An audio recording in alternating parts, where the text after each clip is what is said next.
Hello everybody. I gotta remember all of the right buttons to hit to actually start this stream. We're gonna continue working on my iOS app. Sorry, not iOS app. Hey LCBC, how are you doing? Let's work on the Vision OS app. That's probably actually more interesting, isn't it? And I have honestly forgotten where I was. I have had a week. If you were here on the stream Monday night, remember that I was working on a presentation for a off-site or on-site that we were having at work, and so we had that all week. And yeah, no, it was fun and exciting, but also exhausting. And I am so eager to have a weekend, get to work on some of my own stuff, do some fun things, get all of this done on stream. So yeah, let's do it. I honestly don't remember where I left off last week, but that's all part of the fun, isn't it? So we definitely, one of the last things we got working was this actually plays now. I did note that it is slow, not very performant. I don't know how much of this is the simulator and how much of this is my code, so I'm not really sure what's going on there. But also what we don't have is we don't have our drawings appearing over here on the left. We don't have our onion skinning working when we are drawing. We don't even really have a way to pause this, which seems important. So we're gonna work on cleaning that up. You know, kind of getting a lot of polish for some of the, or not polish. We're not polishing yet. Getting a lot of the more basic features going. How does that sound?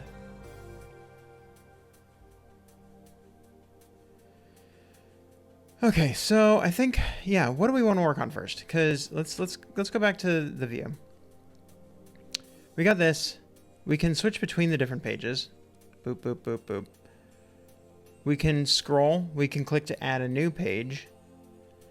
But one of the important things about having this page is the ability to see the pages that you had before, so you can kind of mimic them. So if I create a brand new page, it's completely blank. I have no idea what was here before.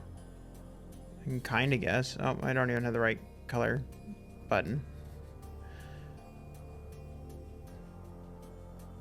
So I can kind of draw what was there before, but it's not great. So that's definitely one of the things that I could work on, is getting the what's called onion skinning working. Another thing that I could do is actually make it so you can tell what page you're on.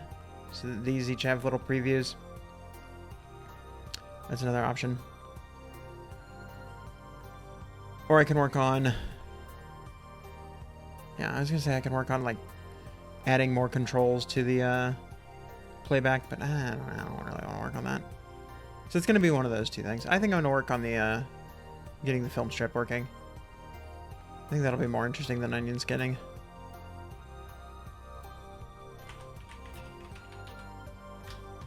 So we have this film strip here. So we actually have... Yeah, we completely built a brand new film strip here. We have an existing one for the SwiftUI iOS version. That's here. Is it this one? This one has a lot of moving parts to it.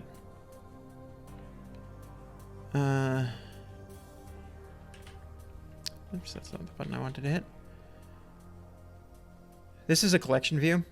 It's got a lot of involved things. Oh yeah, we need to be able to rearrange things by dragging and dropping them. We got accessibility support, which we might actually have already. We've got this long press gesture recognizer, which we do not have in the new one, which is basically if you tap in an empty part of the scroll view, then it hides the onion skinning. I might come up with a different approach for that one. Yeah, we've got a lot going on in this existing collection view one. It does a whole lot that we're going to have to port over eventually. But what we're not even seeing here is we're not even seeing the data source. We're not seeing how we're actually doing our drawing. So I think that's actually going to be in our existing page cell, which has an image view and a canvas background view and a shadow view and all kinds of stuff. Oh boy.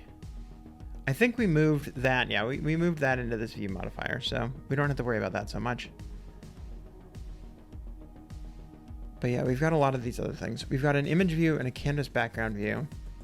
I think that'll be fairly straightforward to do. We'll just have to, yeah, we've got a button. It's got a label.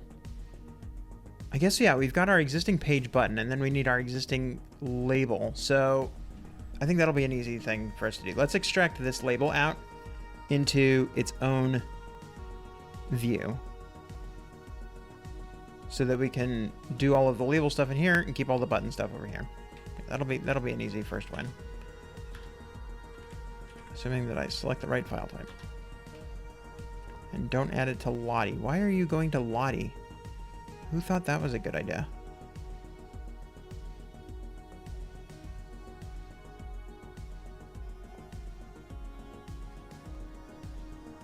But why are you even in the Lottie file folder? Hang on. I feel like something has gone so completely wrong that I'm worried about actually clicking that. Yeah, add a new file here, dude. Yeah, there we go. That makes way more sense.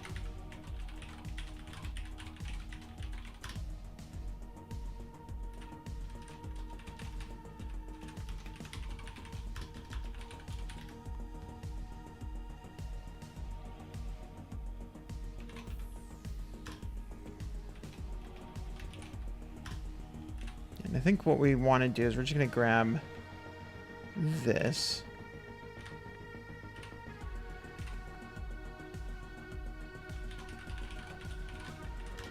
We are going to need to pass the page into this so that we can render it.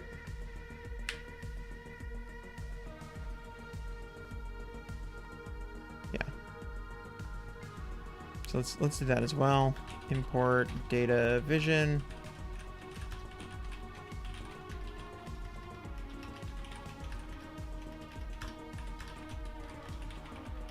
Well, let's store that somewhere.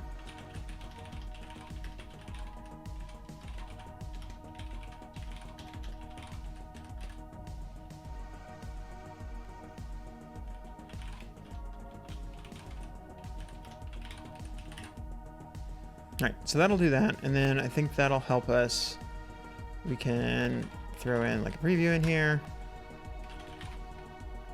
And this isn't really going to do anything because we don't have a PK drawing sitting around that we can easily create.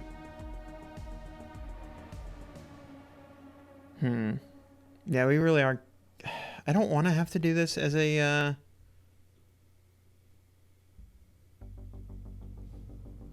Vision OS preview, but I think we're going to have to.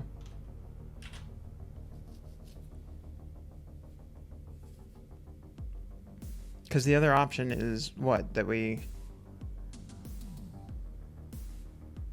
have to build and run every single time? That's going to be gross. Well, I mean, the other problem is, like, no, this actually isn't going to work right because, again, we don't have a drawing at hand that we can use to do this. So even running it in the preview isn't really going to help us. So yeah, let's just do this. Let's get rid of the preview and let's build and run this every single time. All right. We've done absolutely nothing with it yet except move it, so it's pretty obvious that that won't work. But let's go ahead and just replace this with red and see what we get out of that. Hooray. Okay. So we are getting somewhere. Let's pull our old existing page cell up. We can look at what this actually takes in. So we set a page on it. And then we say self.generator generate thumbnail. I have a bad feeling that that's going to be in core and we are going to need to extract it out. Or it's just not going to know where it is. That is in data. Okay, cool. I mean, hey, I can work with that. We are importing data. Weirdly enough, this is also somehow oops, this needs to import data phone. That's why that autocomplete wasn't working. So yeah, we're going to create a data generator.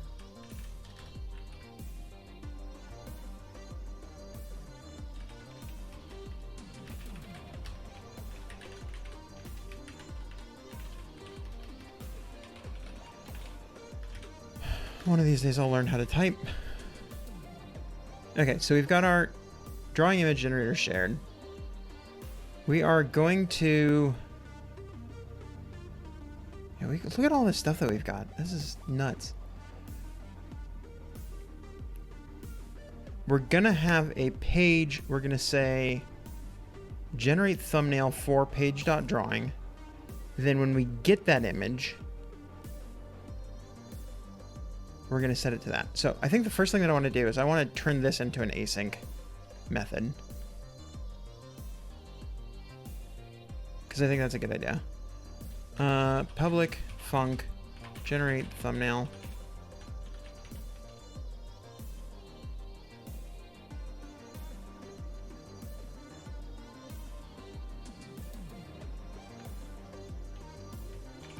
I mean, we still need this, obviously, for drawing, PK drawing. Async returns UI image and a PK drawing.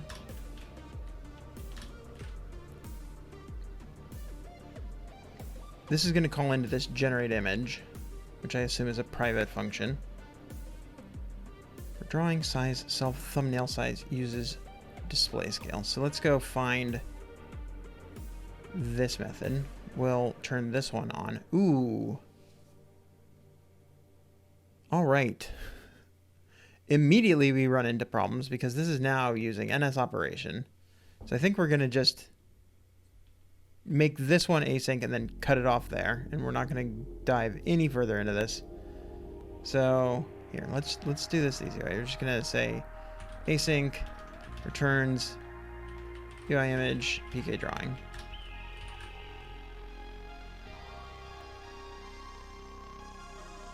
And then our completion handler is just going to be bloop. I guess our completion handler is going to be with checked continuation, not a throwing continuation.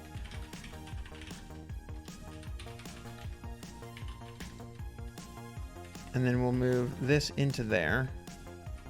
And then our completion handler is going to give us an image drawing in continuation, resume, returning image drawing. Yeah? Why is our thing not indenting correctly? There we go. So we've got that.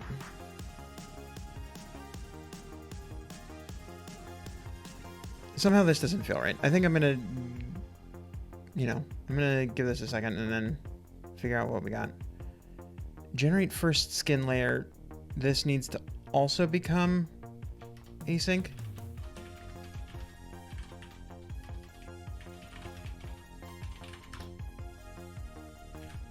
Return, await this, but without the completion handler. Sorry, this needs to be a tuple. Hurrah.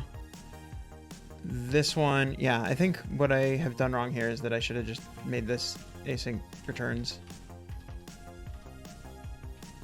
as well. Oh, wait.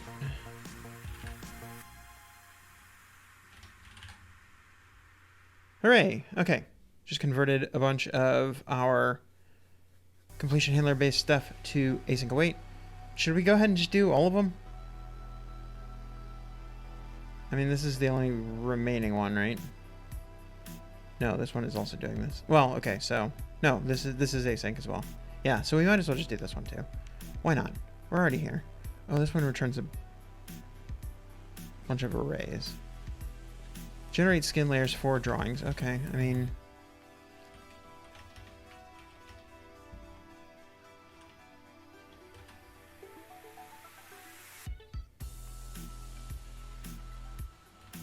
what is going on here? Hold on.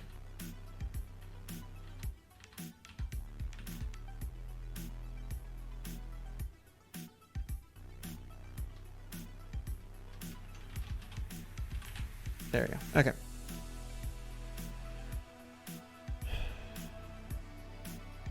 Now this is interesting here because we've got this finish operation. Oh, I guess I could just surround this whole thing. That's not a problem. Return 08 with check to continuation.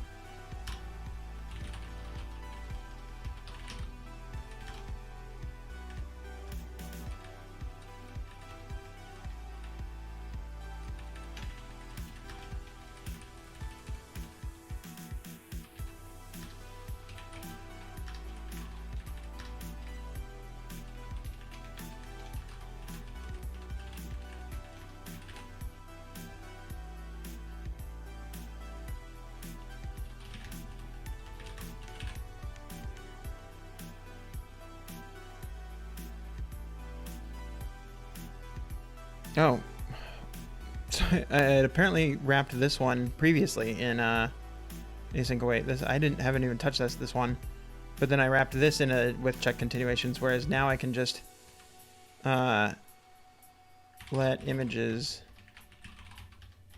underscore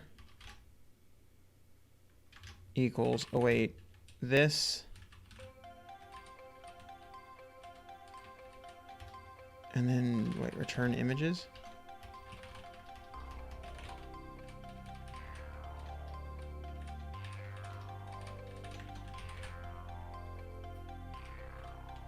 I mean, I could also just return await. Hello, Donets Ahoy. I do not have my sound on correctly, but it still managed to startle me. Even though you all probably couldn't hear it. That's awesome. All right, there. That should be fixed now.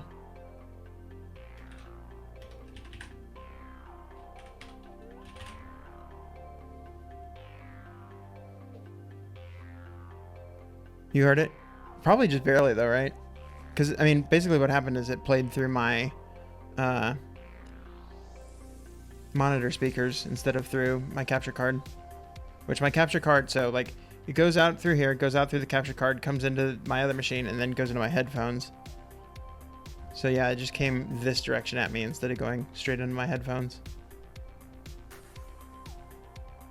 All right, so I think we've got all of these converted over to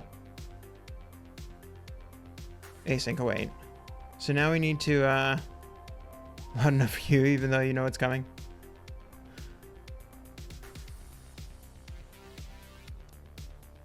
All right, so now we've got, oh God, we got other things in here. Why did I make this so hard on myself? It's a bad plan. Yeah, okay, let's just keep on trucking. Async to UI image int. That seems like a weird one.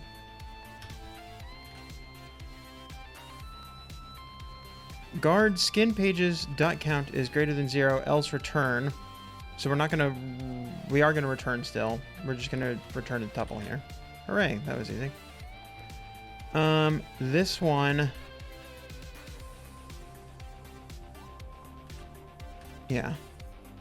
Let images, comma, underscore, equals this. And then we can get rid of this, and we can get rid of... Is this the close bracket for that? Yeah, I guess it is.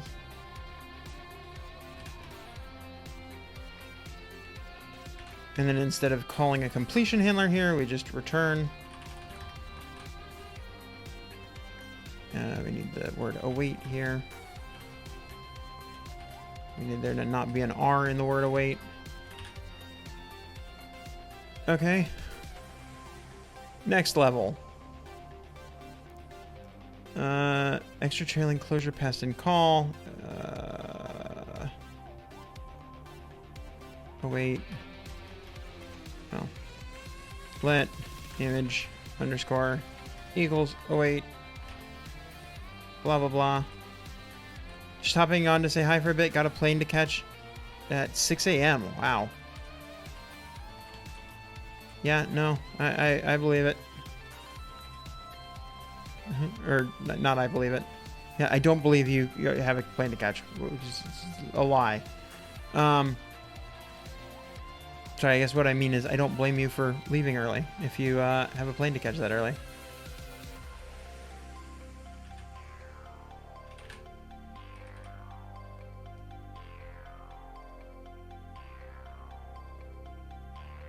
Ooh, this one is not async, so I think what we need to do is we need to put a task around that. Hey, thank you, Eagle Knot. Ooh, this is actually going to be tricky because we've got a task. We need to await this thing, and then we actually need to return a value after that. How do we do that? Because we can't just asynchronously kick this off, right?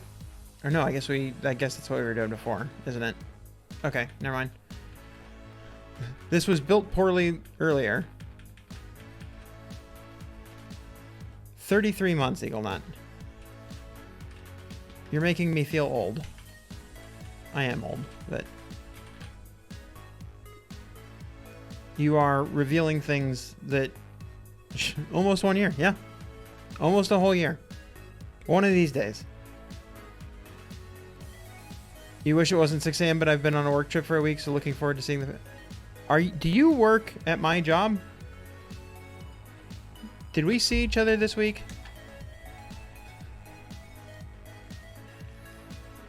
Because, yeah, I was just saying earlier that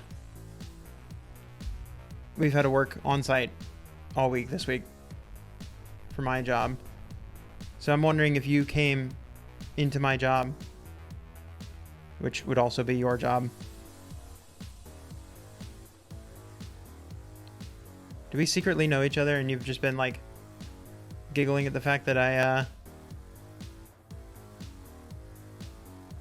was presenting the stuff that I was working on Monday at work on Thursday? No? Okay. Everyone works with me. Just have this ruse going. You're all just like secret coworkers mocking me. One of my coworkers did say that she'd seen my stream with, not my stream, my interview with Compile Swift on his podcast. She was like, I was just listening to this podcast one day and I was like, holy crap, I know that guy. So now I know of at least one person in the wild that listens to Compile Swift's podcast. I should have told him that. By the way, I ran into somebody that listens to your podcast.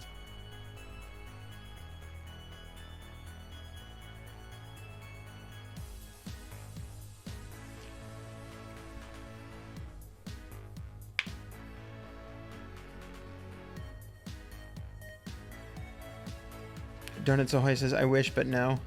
I mean, I wish all of you worked with me as well. That'd be great. I would love just like, hey, we're actually able to discuss stuff all of the times. Like, hey, what about doing this kind of thing that I showed off on stream the other night? And I don't have to like prove out concepts like multiple times. It's like, hey, you remember when I saw this on stream? Or when I did this on stream last week? We should do this for the day job app too. And they don't have to go like, go build another proof of concept. No, I already built a proof of concept in Kineo. Just go look at that one. You don't want to work with you if you already... Ooh, yeah, that's true. What's your feeling on continuous integration, Eaglemont?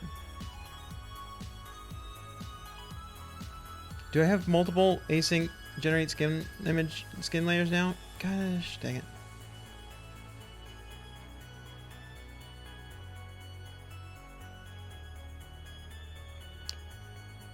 Why does one return an array of UI image and one returns...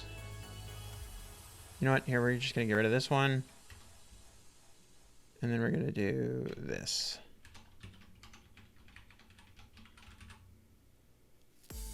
Sounds like Kineo's... Sounds like the solution is to make Kineo the full-time job and then start hiring. You would not like the salary that you would get if you had like an even...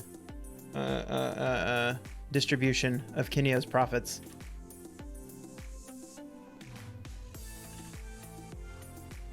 That is not a competitive salary by any means. Eaglenaut spends most of his day calling engineers nerds and putting their keyboards too high for them to reach.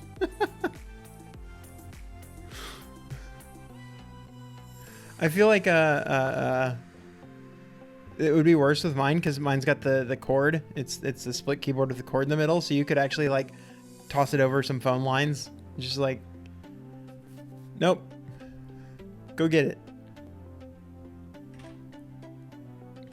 Does this actually build now? I've managed to stop the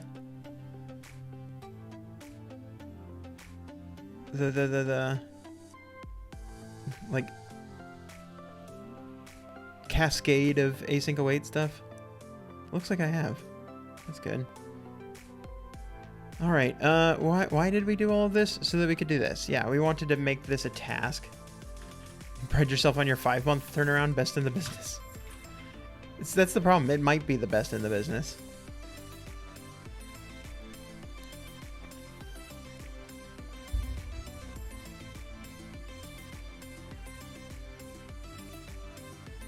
All right, so this generates a thumbnail. So we're going to say let result equals self.generator.generate thumbnail, which returns an image and a drawing. So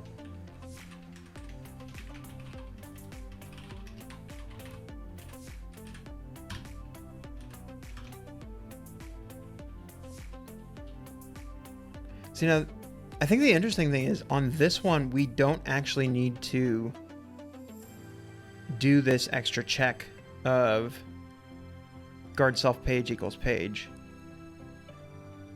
because this is immutable. So our page won't change.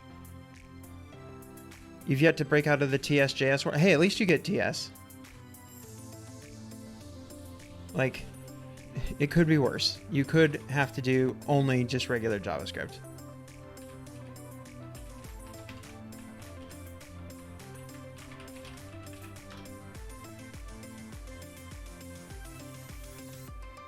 And then, yeah, I guess we do need an image here.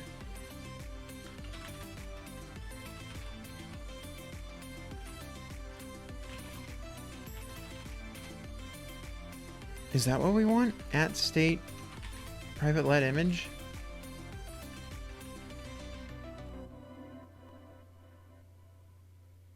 Private var image. I don't know why I said let. That was dumb. That was like multiple dumb because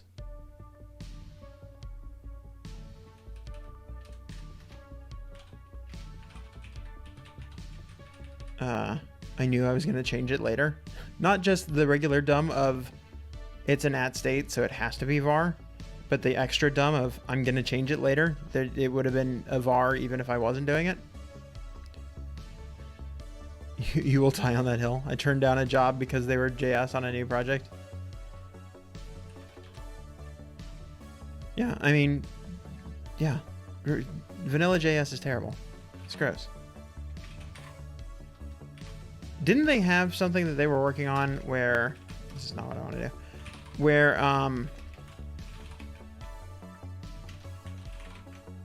they're adding some, like, typing to JS itself? Although, like, in my mind, the big, nice thing about TypeScript isn't so much the types itself, but rather the fact that you have a compiler to catch, you know, dumb things. Dumb mistakes.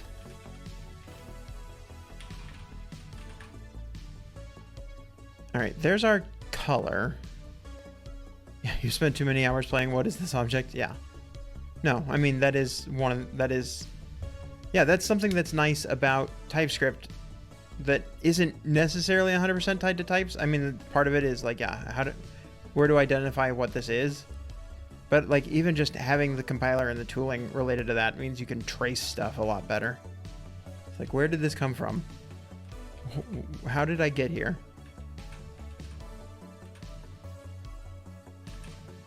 All right, we need to make this a Z stack. This is what we need to do. Doot. Actually, I don't think a Z-stack is what we want.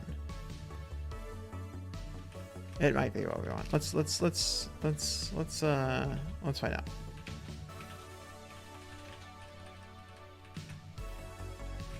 So we have the Z-stack, we got color.white, and then we've got, honestly, do not spend time learning new TSJS, you get enough of it at work.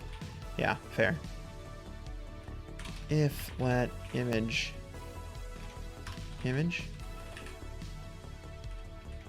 So this is basically saying, if we have filled out our image,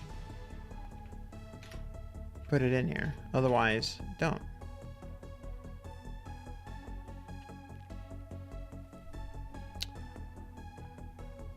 Yeah, no, I thought there was some new, like, adding types to JavaScript.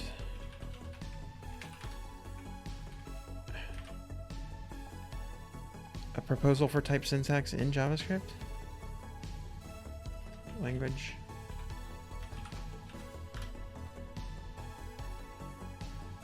Yeah, see, so many of these things are going to be about, like, oh yeah, here we go. Future JavaScript. Types may finally be coming to JavaScript. They said in April 2022. With the promotion of type annotations, ooh. Oh, okay, sorry. I thought this was the actual syntax they were proposing, and I was like, that's gross.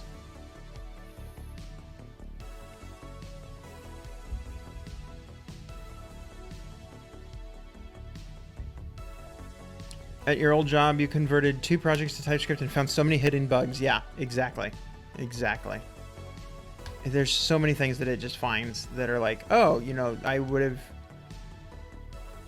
This absolutely would have been a problem because we don't have these type annotations here, and, you know, we weren't checking for something. Honestly, I ran into this just the other day. Hey, this guy, how you doing? Ran into this just the other day at work. Actually in a vaguely type-safe language. No, it's an actually type-safe language. It's not a type-safe framework. Mono's not here, right? Because it was Android. Where, you know, we were using the R-based stuff, and some developer in the past had written code that said, you know, oh, I'm going to assume that this is always a color reference and not a color directly. Because all they see, all the language sees, all Kotlin sees is an int. And so it's like, oh, I'm going to always unwrap this as though it's a color reference. And guess what? It wasn't. So yeah, if there were more strongly typed parts to that, that would not have been possible. It would have been, you know, yeah, undefined is not a function. Yes. That is a common error that you see all the time. But yeah, no, types are good. Types are great. You should have them. Is this ready to build? Have I been sitting here like thinking I need to do more, but actually this works? Oh, it just crashes. Hey, that's cool. Scale must be greater than 0. Okay, neat, but scale of what? Yeah, I guess that must have happened earlier, because as I started telling that story, I think I was like, wait a minute, I feel like I told this story on stream recently. Or somewhere. But yeah, no, types, they're good. You should have them, and you shouldn't take a type-safe language like Kotlin and then just make everything an integer. It's a bad idea. I don't know what this error is about. Look at this. This is just all in LLDV unnamed symbol.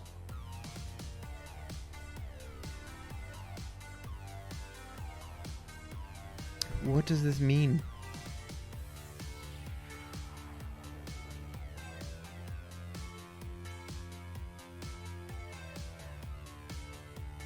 Fair, yeah. It is still hilarious.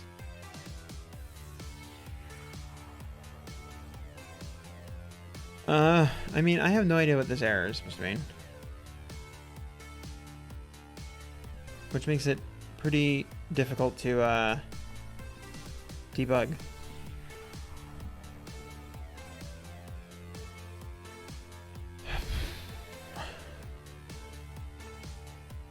There's not even like a solid stack trace here. Scale must be 0. Greater than 0. Photo picker window ID. No, this is just our regular thing. Vision OS, did you manage to get a dev kit? I am sworn to secrecy. I cannot say. I did apply for a dev kit, and upon applying for a dev kit, you say, I solemnly swear to never tell people whether or not I did get a dev kit.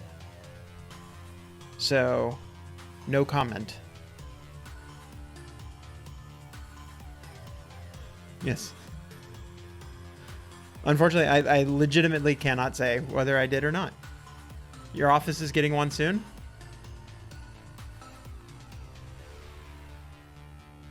I mean, that seems like they're, that shouldn't be something that you know. Yeah, no, there's a lot of things around it. Hold on, let me, I think I can, yeah, here, let me pull this up in secret mode first, just in case I've got work stuff open. Boop, boop, boop. Not really, but we'll walk through what I got. Blink twice if you're getting one. Now I have to be self-conscious about my blinking. Apple did announce that they are giving out dev kits, but they did not announce to whom they are giving out dev kits. So, receive, is that the word I'm looking for? Yeah. You agree that the developer kit and all information disclosed by Apple to you that relates to the developer kit, blah, blah, blah, blah, blah, including the fact that you received a developer kit, will be considered and referred to collectively as confidential information of Apple and subject to the confidentiality provisions of your developer program license agreement. So, yeah, no. It's confidential information, whether or not you receive a developer kit.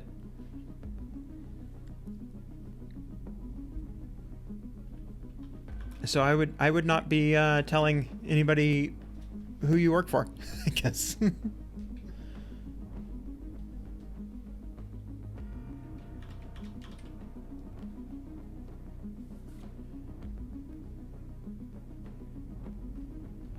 Okay, so we need to figure out why this is just crashing. I mean, my guess is they basically don't want people to get jealous and do that kind of thing. It's like, oh, you know, Apple gave Facebook 10 developer kits, but they didn't give any to, I don't know, who does Facebook hate? Twitter, X.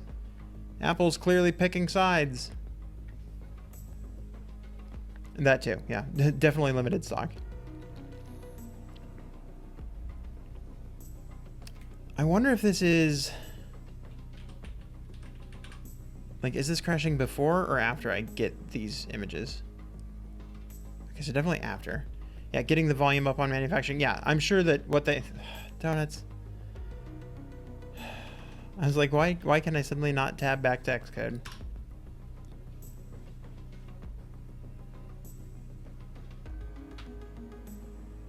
Yeah, no, I'm sure that they only have like a couple dozen prototype units, and they probably do not have a lot that they can give away. Probably more than a couple dozen. I would say maybe 200, 300. Judging by the fact that they went to the trouble of like asking people to apply, I think that if they... why did it crash? How dare you? No, the fact that they went out of their way to ask people to apply rather than just saying, you know, hey, reach out directly to the companies that they know they want to work with, means that they probably have more than a few. Because I feel like if they only had, like I said, a dozen, then, you know, they wouldn't have even bothered having this developer kit program. They would have just contacted the companies they knew they wanted to work with and said, hey, here's, you know, 1 or 2 or 3 of them, and that's all you get. I think the fact that they have a developer kit program means that there's probably at least a couple hundred, but it's not going to be a lot.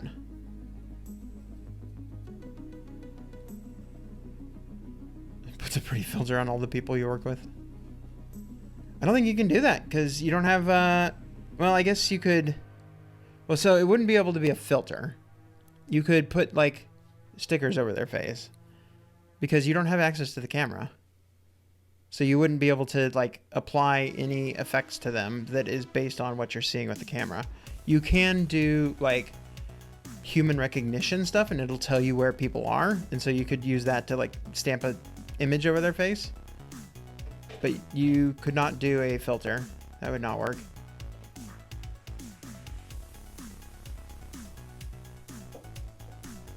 But yeah, just like a redact coworker. Yeah, $34.99 is definitely a price.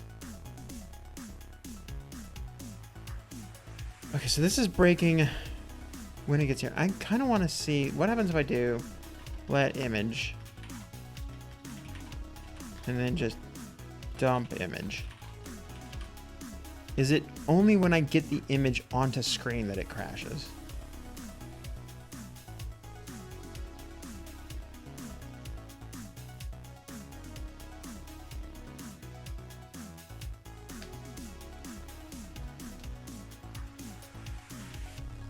Yes. Yes, that is. Where is... Okay, here we go. You can put pretty bobbleheads over your coworkers. Yeah. Have just like me's. Just randomly generated, or like memoji. Because again, you wouldn't be able to recognize who it is. But you could just put arbitrary emoji faces over everybody. This is super weird. Why did it... No, I guess it dumped the image like multiple times. Okay, that's fine. Yeah, randomize it. 512, 512, 512, 512. All of these are 512 by 512. So what was wrong with the scale? Can I do dump thumbnail.scale? Maybe I should set a breakpoint here. That would make way more sense, wouldn't it? Yeah, good night, donuts. Hopefully you catch your plane. It's 6 in the morning. Good luck.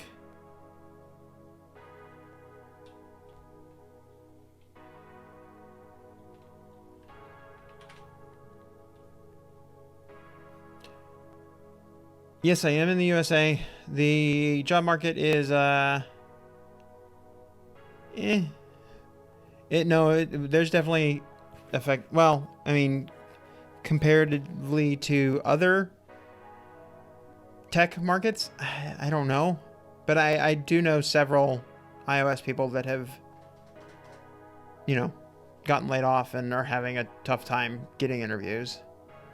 I don't know if that's worse or better than everybody, like other, web devs or whatever, but yeah, I definitely know at least a few people who have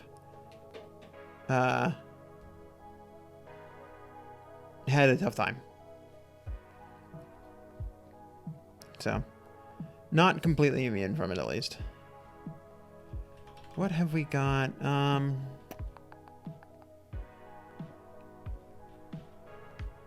Yeah, I guess I just want to set that breakpoint. Are we stopped at the breakpoint? We are stopped at the breakpoint. So let's... This is part of the problems with everything being black and white. I can't tell what's going on. We have a thumbnail. We have an image here. Do we have a scale on that image? Front end to back end to mobile to DevOps to anything near hardware. Yeah, no, I can imagine that the more specialized you are, the better off you are. But it seems to have been rough enough that, oh, thank you, donuts. It seems to have been rough enough that, even getting up as specialized as mobile is still not completely immune. Most of the people that I know that have been in this situation have been at like big companies. And so I think they've shed more than some of the smaller companies are that, only have a couple of mobile devs, but like, companies like Facebook or Google or whatnot that they're like, oh, we've got 100 mobile devs. We can get rid of 10. You know, they are dumping some of those.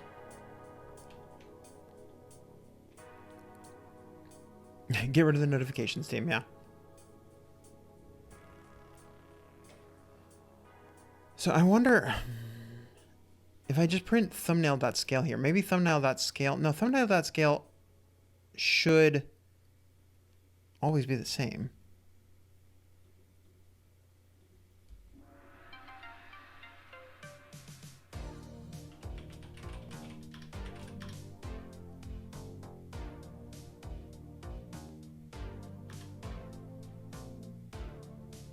Zero 0.4, 0.14, 0.14, 0.14. Okay, so never is this 0. So this is the part that I don't understand. Why did that error say scale needs to be greater than 0? Because scale seemingly is always greater than 0.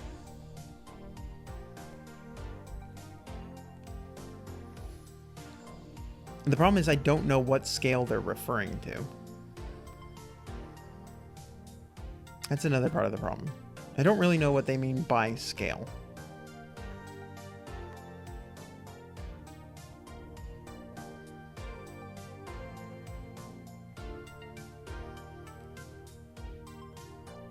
I'm assuming that it's that UI image scale. But I don't really know.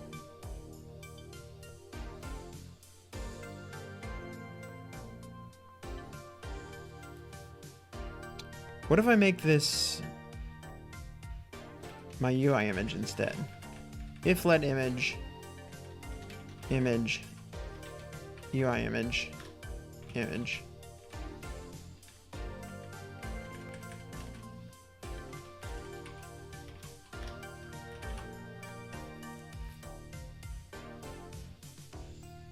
Nope, that also crashes. Okay.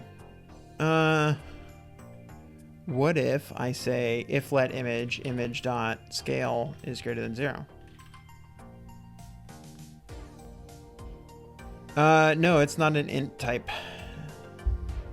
Because I'm not actually controlling any of this. I'm not controlling the scale at all here. This is just built into UI image. Though I do wonder if you comment out your task, does it still crash? No, because if I don't set this image property, it doesn't crash. So it's only when this image is true, or sorry, not true, non-nil, that's a problem. What I want to try actually is, I am going to back this all the way back up to this. Yeah, why don't I set a default image first? I think that's what I'm going to try next. So what if I say, instead of with my thumbnail image, I'm going to do like system name clock.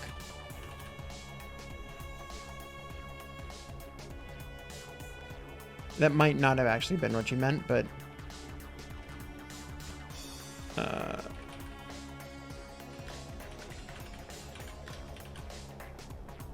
I'm gonna make it be what you meant. Cannot assign value of type sum view to type image. Okay, what if I put this foreground style on this? Yeah, there we go. So there's all of our clocks. So yeah, it does seem to have to do with the exact image that I'm rendering. I think what you might have meant by default image is like, why don't you do this, which is private var image equals, say, image system name clock. So like we default to clock, and then, well, yeah, no, this will never be nil now. And then maybe we change it to heart.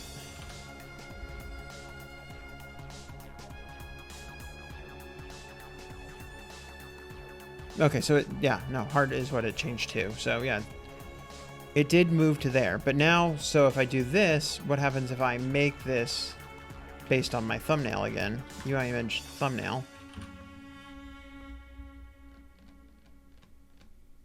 And that crashes. Okay. I think it's time to Google for this error, because I don't know what that means.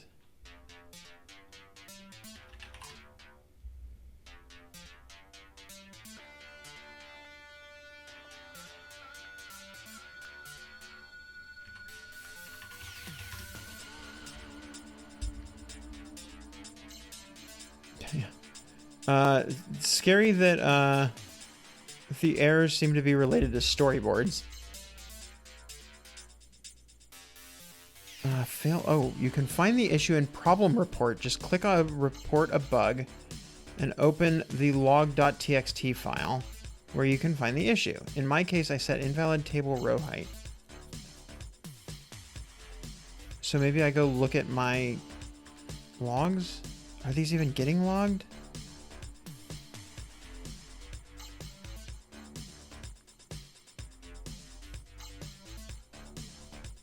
I guess if I don't attach the debugger, I might get that same error. So let's try that. Let's just, the problem is I got to figure out which one of these is, yeah, Kineo vision. Let's do that. Oh, wow. That was instant.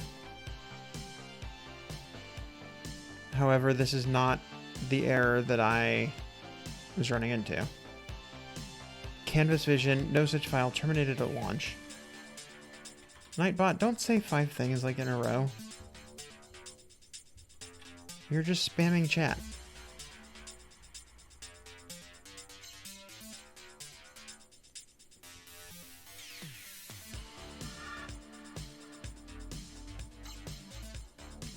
So basically it's saying that it's not getting my framework. My framework's right there. Did I close that window? I might have closed that window. That's right here. Couldn't find Canvas vision. No such file.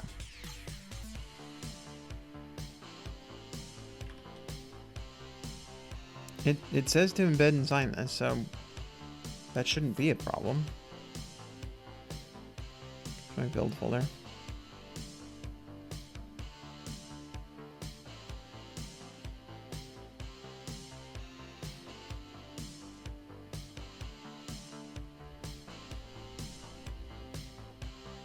Well, yeah, no, of course this isn't going to work.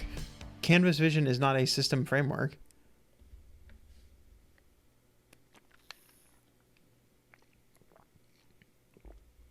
I can tell you right now, obviously that's not going to work.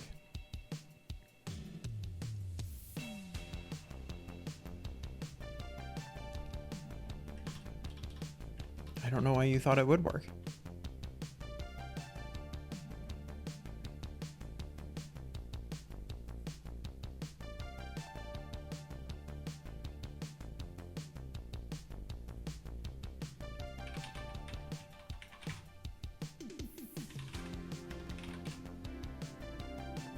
We have a framework search paths here.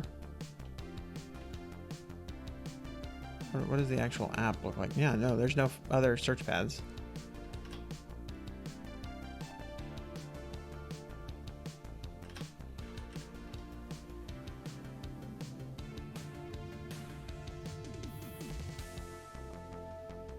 There's no difference between these two with regards to that.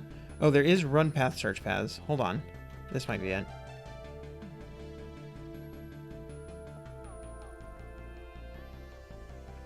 It seems to be searching Mac Catalyst search paths? No. Also not what I want.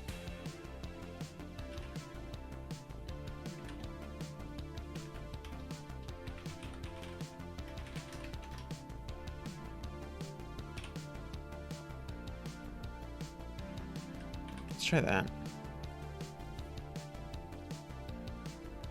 This is going to crash again because of the scale must be 0 issue, but hopefully what then happens is that we do not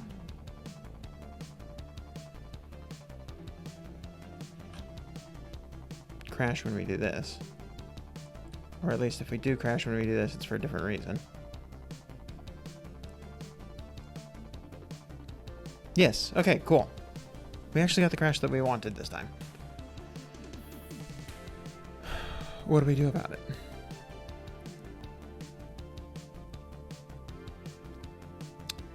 I was hoping that this was going to show me more information.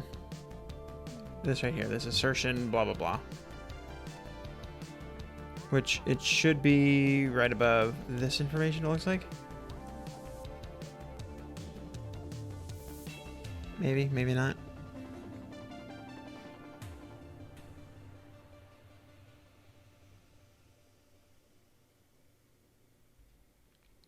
I wonder if there's an actual, like, console crash.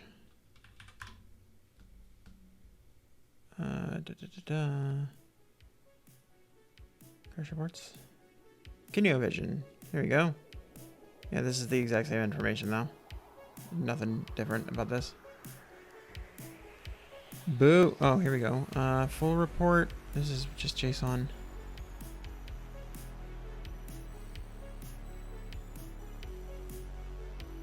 I don't see anything in here that is telling me anything. And it is thread 0 that's crashing. Not the most helpful information. Yeah, I don't understand what's wrong here.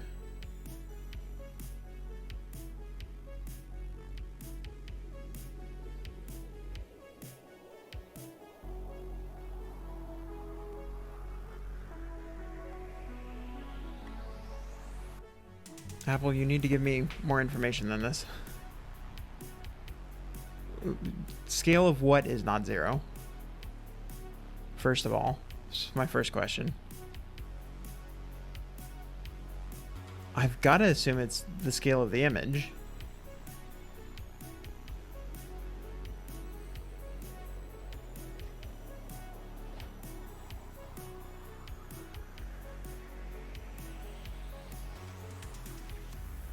Oh, what?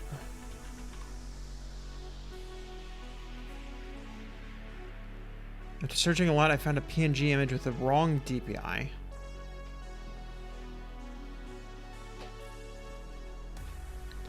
Well, that's not a...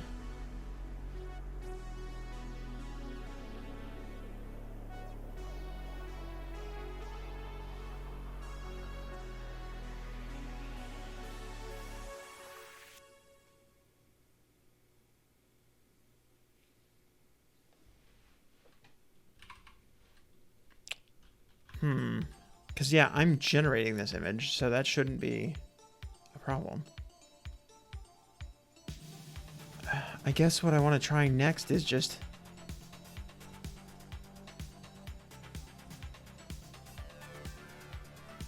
Can I see this image at all in here? If I set a breakpoint here, I rerun this app. Does the image look normal to me? Yes. Yes, it does. And here it is right here. This is able to open it up. I saw the image before it was gray. I know it looks right.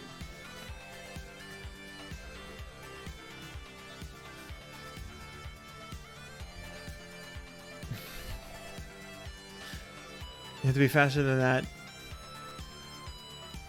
to prevent me from debugging things. Well, now you have it.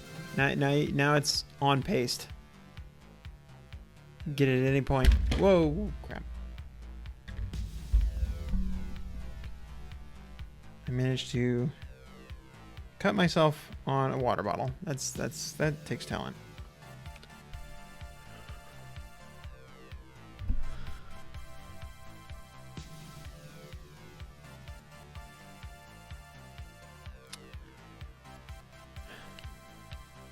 Is there something else that I need to do with this? What does this do? Okay, generate thumbnail, generate image for drawing. Size at thumbnail size, uses display scale true. That feels like interesting information. Why?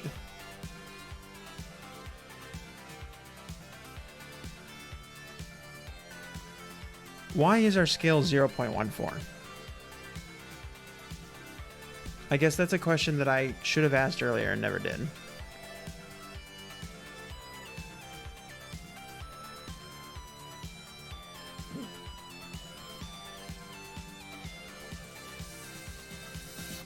Let scale equals blah, blah, blah. Set off all of the things at once. It only uses the very first character, or the very first... You know, actually, I don't remember how it works. It only uses the first emote that it finds. And I think it has to start the...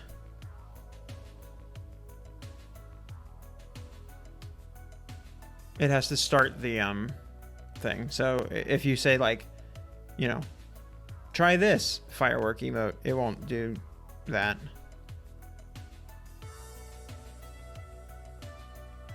It basically, I think it just loops through all of them and says, like, does the string start with this? If so, fire that effect.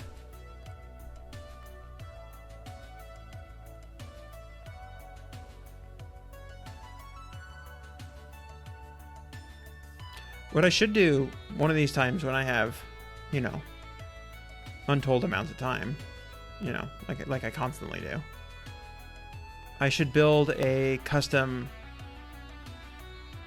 Twitch, you know, one of those overlay plugins, you know, like the, like Nutter's stream sounds, just one of those that goes over the video that, just gives you all of the emote effects. That's all it does.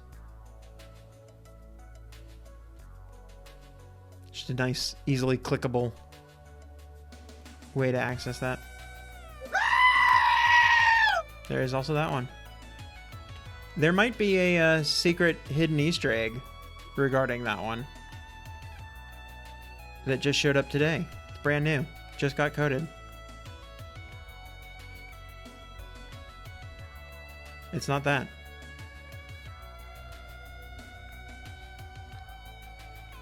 So I don't understand here. We've got this scale. Yeah, this is bad. We've got this scale here. Let thumbnail image equals drawing dot image from constants canvas rect scale. Scale. So this is part of PK drawing. Yeah, that one's pretty bad. But people wanted it, so it exists.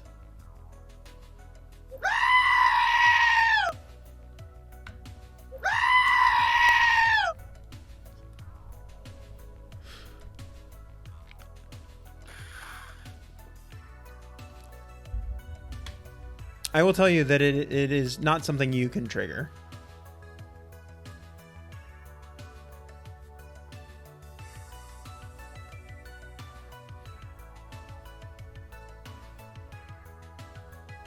Smarter people had to decide what it is. I'm just saying it might do something different if Nutterfy fires it. So we have to wait for him to show up.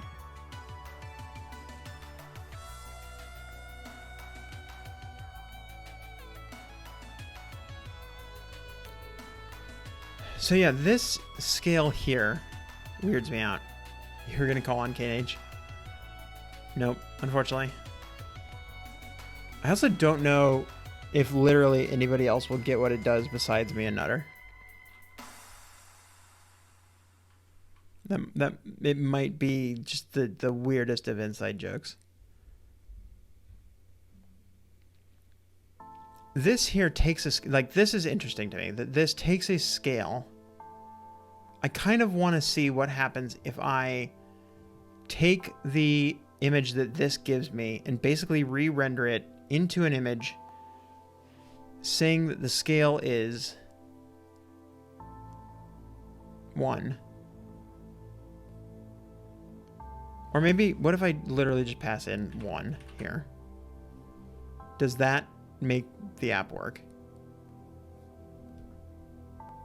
Definitely maybe. Yes. Okay. So I think we are getting somewhere. What if I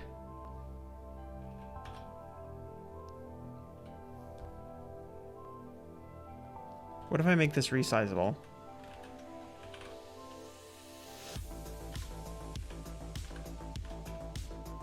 Oh yeah, it is stretch. Resizable dot aspect ratio fit.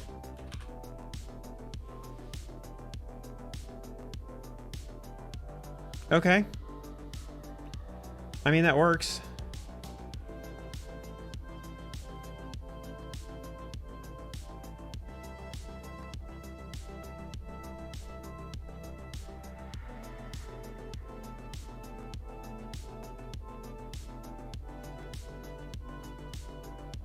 I mean, yeah, I don't know why I'm like, that works, but I mean, it works.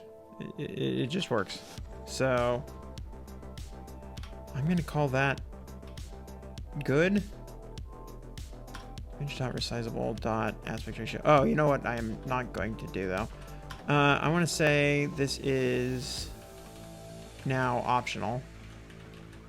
Image question mark. We're going to go back to doing that. If let image, then this bit.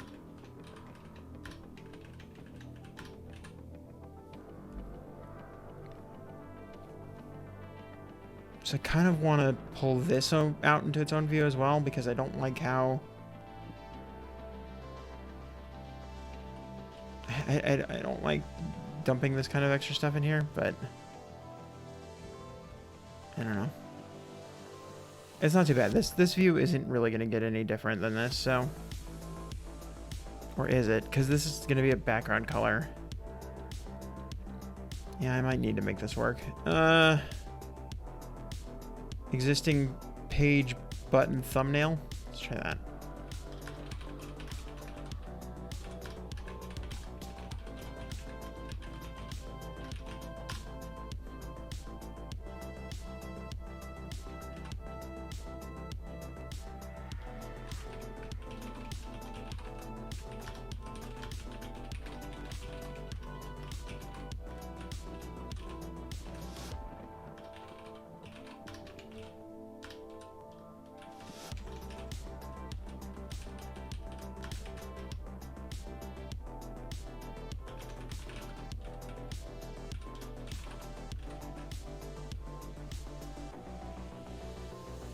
Yeah, I think that works.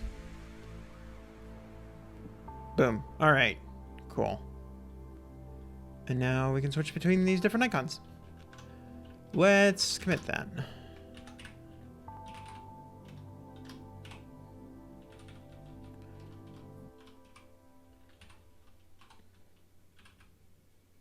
Add thumbnail, images to film strip. Perfect. All right. Let's go on to... Oh, you know what? I've done something terrible here, which is that I've made this not a thing that I need to deal with. I think I want to fix this, because this needs to be... Yeah, I think this needs to be something that we fix. I think I want to take... Jeez. These things are so complicated, aren't they? Shrink. UI image. Why do I keep closing my... Safari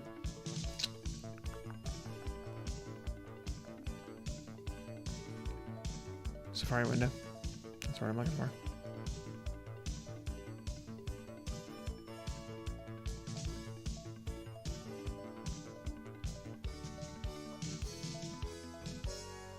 Yeah, see, this is the thing. To decode this... Hey, a divorced fork? Yes, we are working with Vision OS.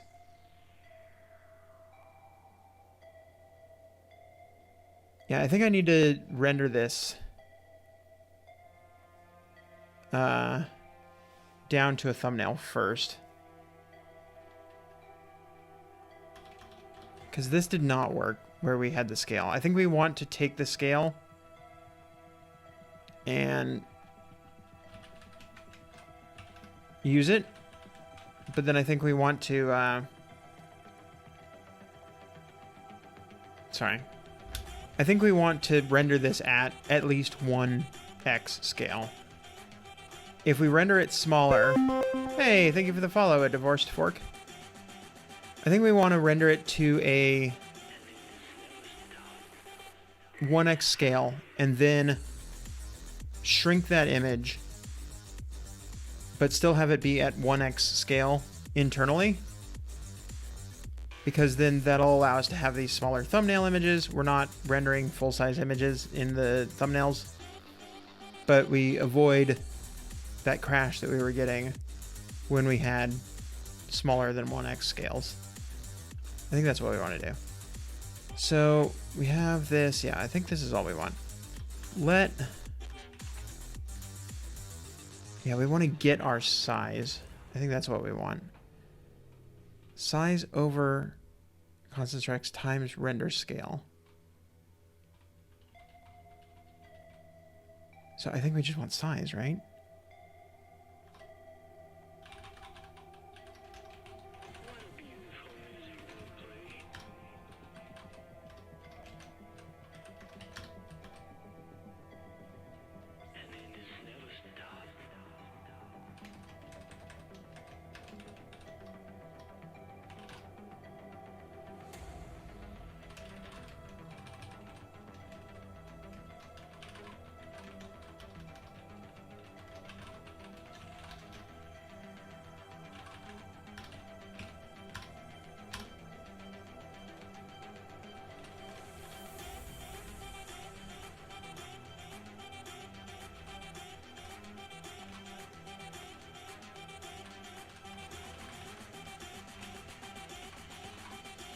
Okay, well, definitely got real mad about something. Reference to property size enclosure requires an explicit use of self. I just need to make sure that actually worked. Yeah, no, Kineo is an iOS app that I've had for a very long time. I need to update that because it says I originally built Kineo a decade ago. It has now been a decade and a half. It's been 15 years that Kineo just celebrated its 15th birthday. But it is a drawing and animation app, currently for iPhone and iPad, and working on bringing it to Vision OS.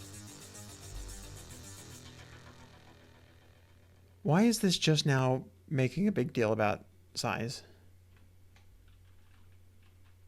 33 months makes you feel old, but not 15 years? Yeah. I also got over the fact that it was 15 years on last Friday when I was... writing blog posts about how old this app is. Yeah, Kineo.app/blog/15th anniversary. Look at this. This is what this app looked like 15 years ago. This is what all apps looked like 15 years ago.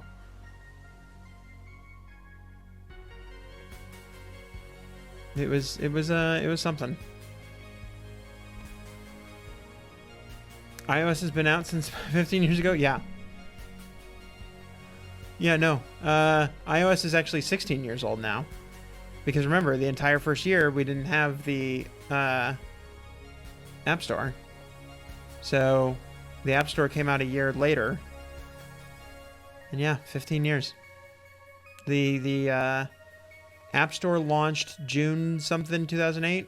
And then it's like late June 2008. And then yeah, Kineo's first release was August 4th, 2008. That was definitely a while ago.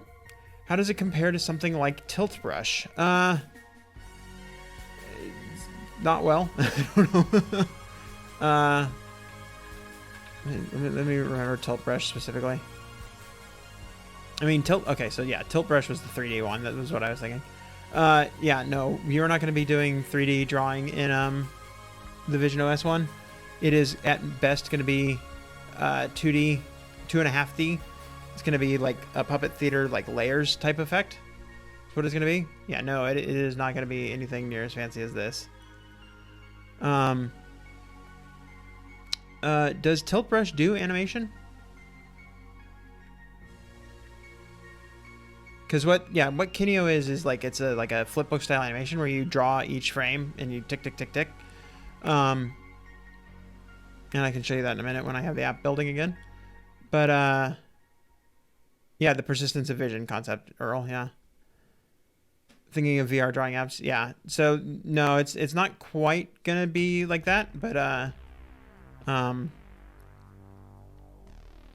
no, yeah, sorry, it is gonna be like that. So yeah, Tilt Brush and this are gonna be fairly different type of apps.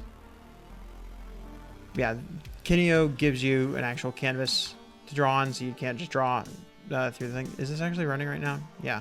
So I can, well, if the simulator worked and I actually had my toolbar along the bottom, I would show you what this looks like. But yeah, basically you draw one frame at a time, and then you can animate them all together. I'll show you that. Here, we'll quit the simulator so that the next time I have it running, you can actually see what this looks like. I'm very weirded out by the fact that this suddenly is mad about capturing stuff. So I guess we need a weak self here. And then we can... Didn't they add this thing recently where you can do a guardlet self, else return? And now that you have that, you don't need self on everything? Do you think you will be able to draw with your eyes in Vision OS in the future? So the way that it works, and I'm not going to try to find this video again because the last time I tried to go down the rabbit hole and finding the video, it took me forever, and I, of course did not bookmark this as a thing that would be useful for me to do in the future. But the way that it basically works is that you point with your eyes where you want to start drawing, and then you pinch with your finger, and then you move your finger. So the eyes are basically where you start, and then you pinch, and then you draw. That's how it works. Now I kind of want to find the video again, but I feel like, yeah, so like, yeah, you basically look to set your point, and then you move your hand with like your pen is how it works. I really should have bookmarked that. I'll find it at a later time and try to find a place to put it. Cannot find thumbnail image. Okay, yeah, because this is now result image that we want to set this to. Cannot use optional chaining. Okay, yeah. Let's see now. Result image equals thumbnail image. Oh, I guess I want this to be thumbnail image, not result image. Is that actually what the cause of the error was? And then this doesn't need to be weak self. That was what was going on. Okay. Have our thumbnail. We're going to draw that at a different size. That should make the image smaller. It shouldn't be 512 by 512 anymore. And then we don't need anything else. Excited to see how the eye gesture interaction combo will do. Sounds like it will have some really cool applications. Yeah, it seems like it would be cool. I obviously have not tried that yet myself, so I don't know.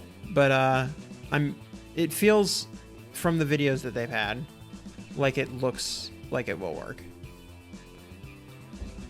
I'm gonna spend 3 minutes looking for this video.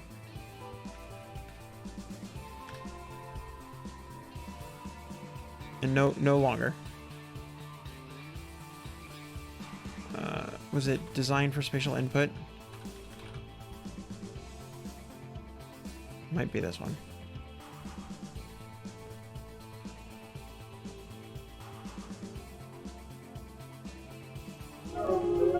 Nope, none of that.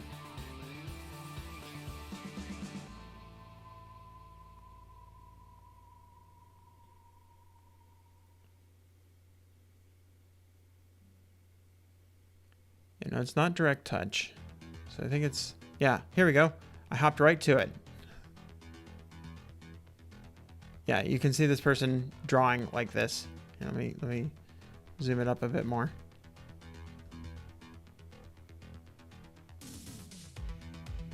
The point you are looking at naturally indicates the intent of that interaction.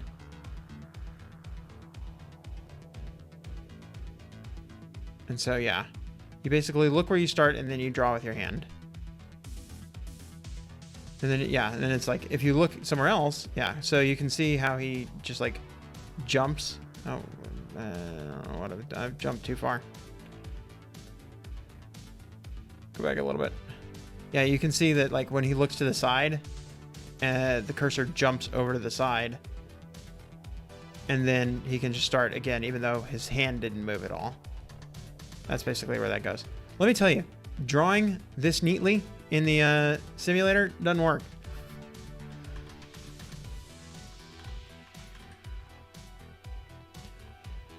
Might suck when one camera or sensor breaks on your Vision Pro and your whole device is basically bricked. I would hope that it's maybe a little bit more resilient than that, but yeah, I can also see that. Yep, nope. Sorry, we everything's completely broken now. All right, let's see if we can get this running again. I am running the emulator on an M1. It's a Mac Studio, so not an M2. Although I guess they have an M2 Studio now. I'm running on an original Studio. Let's take a look at the thumbnail image we have here, because this should be a scale of 1, but the size should be something smaller. Our size is 36. Our scale is 2. Okay, that works too. I'm fine with that. We probably actually do need to change this a little bit. Hang on, where's the one that we did earlier? Because actually our image should be like 80 by 80. Actually 160 by 160 based on the screen scale.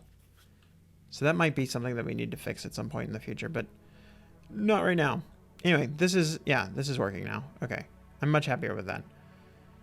I thought I quit the simulator. Let me try running this and I can show you how the app actually works. Make sure you pick up your $1,000 Apple Care plan with your $3,500 Vision Pro. Yeah. No, I also like how the UI is coming together. Like I built out parts of the UI to look right, and it's worked pretty well.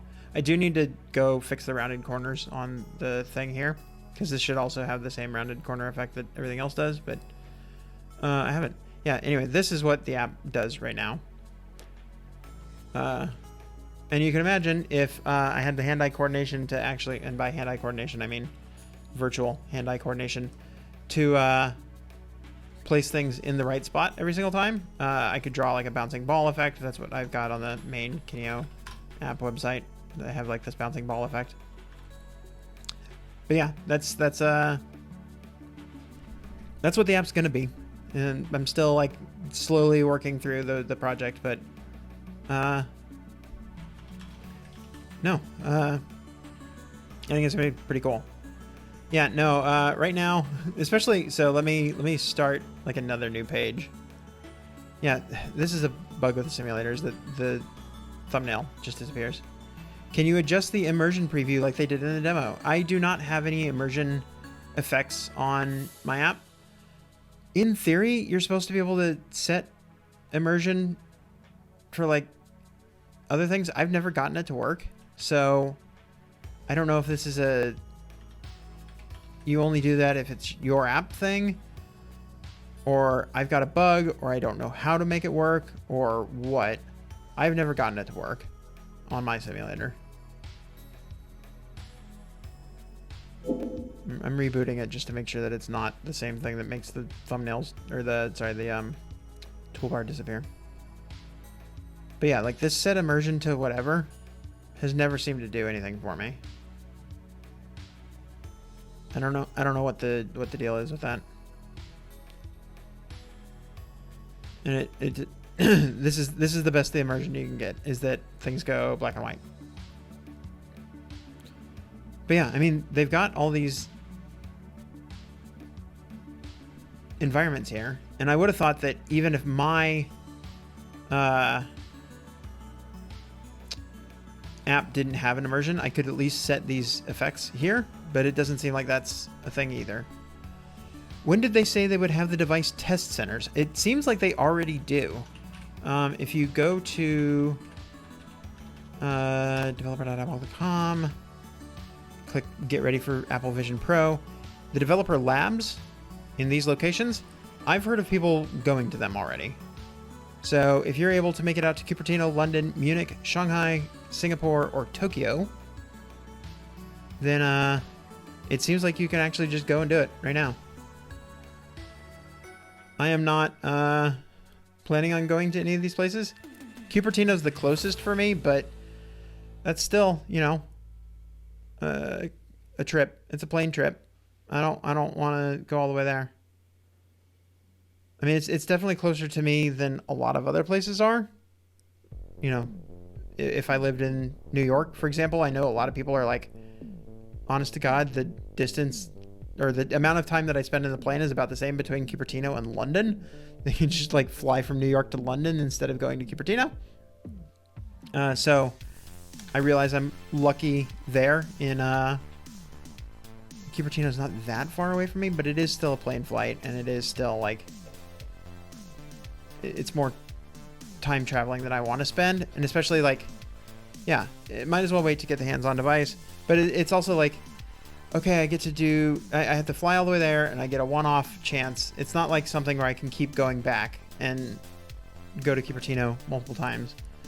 I certainly cannot afford to be flying back and forth to Cupertino a couple times a week. But yeah. I don't know, I got some friends down there. Maybe I can just crash on their couch for like a month and just keep going to DevKit Labs. All right.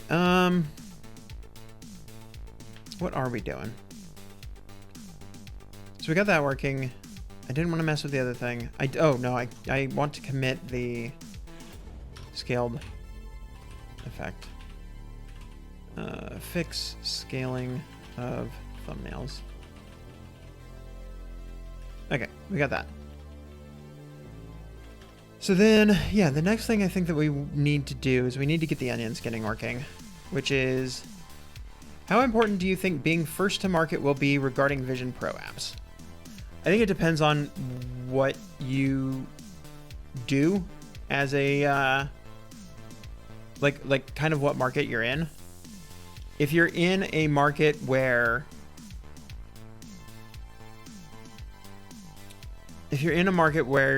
it's kind of gimmicky, I guess is what I'm trying to say. And I totally include Kineo in one of those.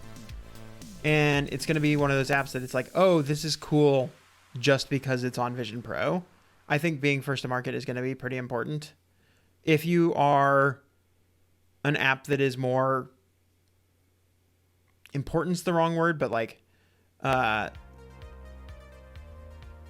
if it has more of an identity to itself, you know, like, you know, I count, you know, all of the social media stuff in there. So it's not important in a productivity sense, but it's like, oh, you know, there's only going to be one Instagram app, for example. I think that's going to be, you know, being there early on is not going to be a big deal. I think the apps that it's going to be a big deal to be there first are going to be the apps that don't really have much going for them beyond, hey, this is a cool new thing that you can experience in Vision Pro. And again, I am totally including myself in that bucket because I think that, you know, Kineo has not really found a market with people that are like, oh yeah, and you know, I'm totally going to be drawing animations all the time. This is what I do. Ruins the app you're building, Instagram too. Hey, I mean, Instagram managed to make a Twitter too, and it seems to have at least partially worked out for them.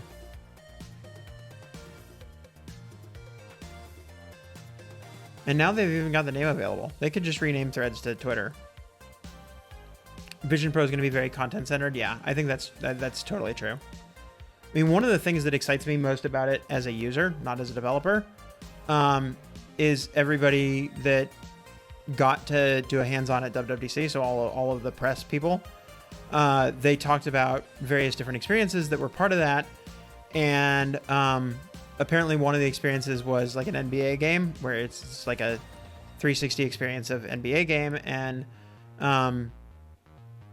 at least a couple of the people that I saw, yeah, the front row NBA, yeah.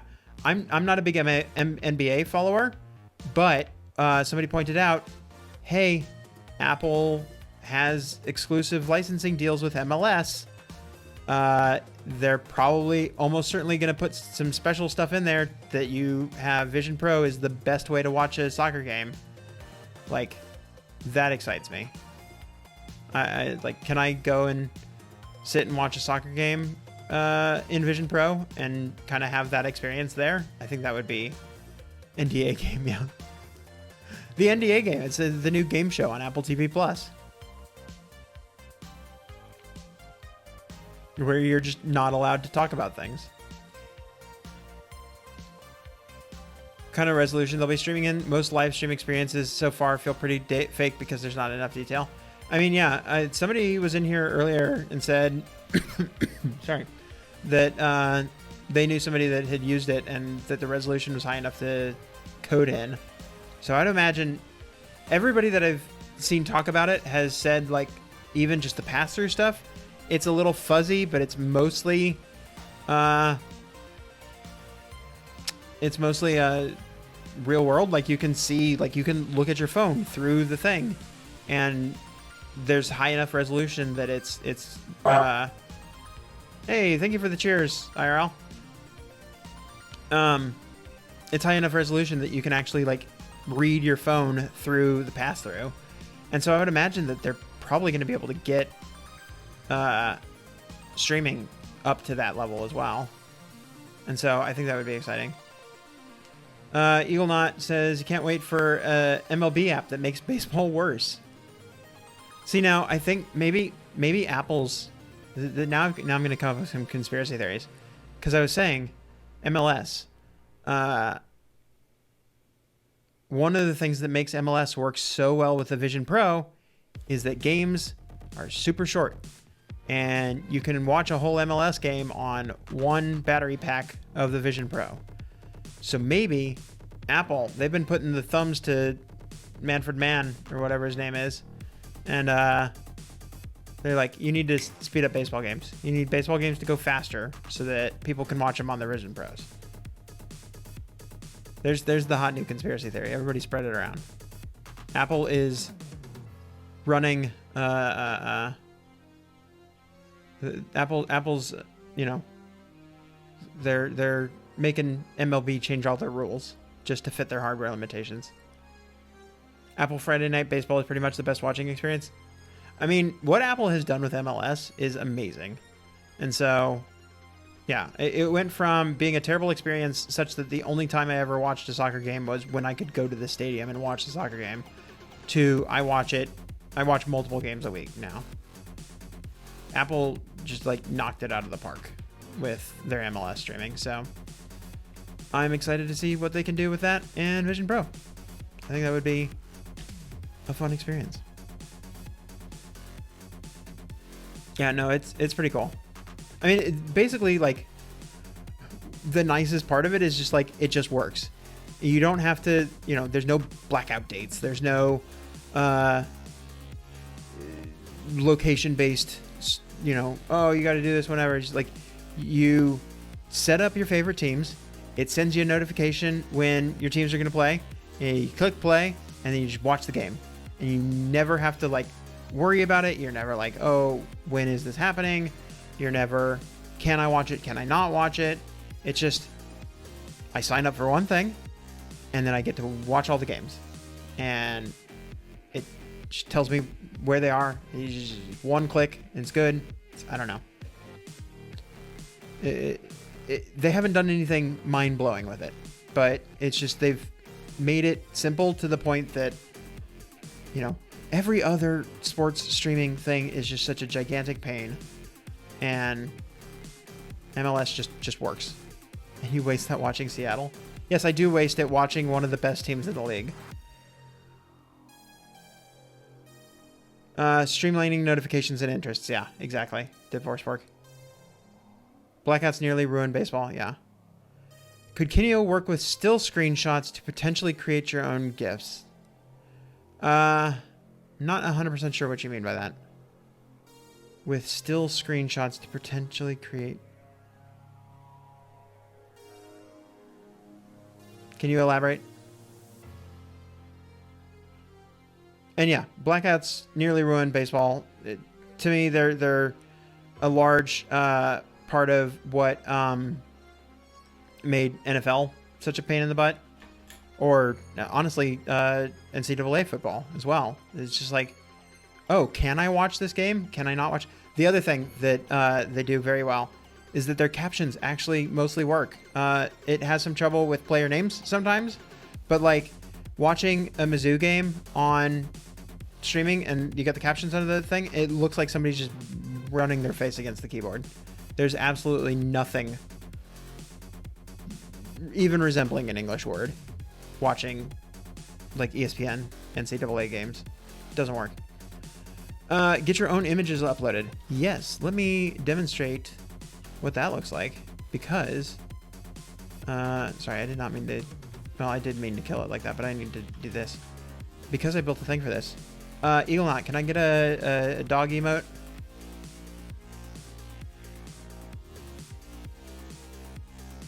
Because this is going to be a way better demo with color. Hey, there we go. So if you click this button, this is eventually going to be something that is a dog emote. Yeah. This is eventually going to be the Photos app. As far as I can tell, this doesn't quite work in the simulator yet. I don't know if it's a simulator thing or if they just don't have it in Vision OS yet or whatnot. So I made a fake version of it. But the idea is that you'd have the Photos app up and you can drag and drop pieces from it. And this is where the simulator is kind of a pain in the butt. So now I got to figure out how to, I got to like back up so that I can, the 3D area is like, I'm going to drop this in here somewhere. There we go. Yeah, no, it's a pain. Here, let me turn the game controller back on so that I can actually move around with that. You can hook up an Xbox controller to the simulator and actually use that to walk around. I guess that makes more sense if I put it like that.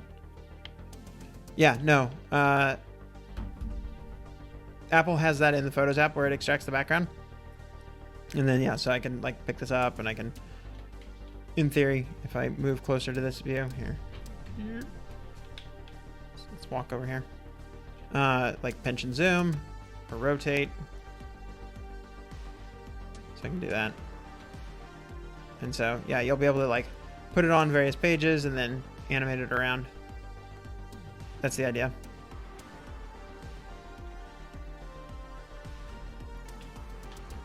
But yeah, that is going to be something that we can do. And then what I'm hoping to do eventually, and I had, does this effect still work? No. Okay. What I'm doing with this eventually, and I have a proof of concept laying around somewhere, but I guess I don't have, I have so many like proof of concepts that I'm like linking together to just make sure that it will work. And then just like, okay, bury it away, go work on something new. What's going to happen is that you're going to be able to like put this into layers and pull it apart. And so what I'm hoping is it creates like this almost like puppet theater effect. And so you'll be able to have these individual characters, you know, they'll be able to go back and forward in front of each other. You know, you could maybe draw over the top of them. So for example, you could have this character, you know, the cat here. And then eventually what would be nice is you could like draw, you know, angry eyebrows on the cat or something. That's the idea. Not all of it currently working, but you know, this is a couple days into, no, it's more than a couple days, a couple weeks into what is probably going to be like a 8-month long project. So definitely, you know, something to look forward to in the future, but right now, just trying to get the basics working.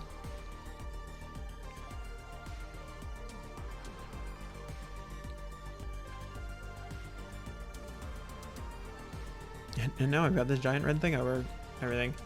And I need to quit this again to have access to the toolbar. Yeah, I really want them to fix that bug. I don't think they released a new version of the simulator with beta 5 of X, or sorry, beta 6 of Xcode. I had enough other problems with beta 6 that I switched back to beta 5. Yeah, let's pull up the tool picker here, and then I need the eraser. These look like an eraser to anybody. Oh, this is the eraser. That's right. Object eraser. Here we go. Boop. Boop. There we go. Boop. Get rid of those lines. Yeah, I really need to fix that toolbar too. It's not great.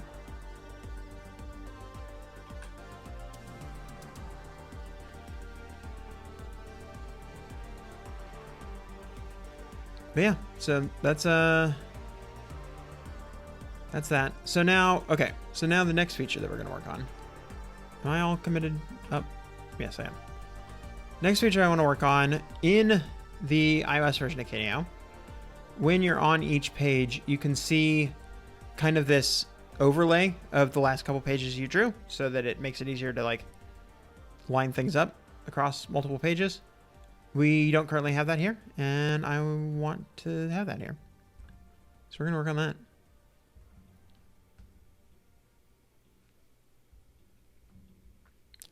And I think that's related to the same sort of stuff that we were doing earlier. We have the drawing image generator. And we said generate skins layers for drawings. So let's see what calls this. Skin generator. Okay. Fair enough. Generate preview image, generate skins image. Yeah, so this is just gonna give us an actual image. No, generate skins image from document current page index. Returns a UI image and it returns an int. But what is the int here? Current page index again? Okay. Hey, Nixflix. Yeah, kind of said a couple of things about Kineo, but it's essentially this drawing app. Here, let me quit this again and give a demo.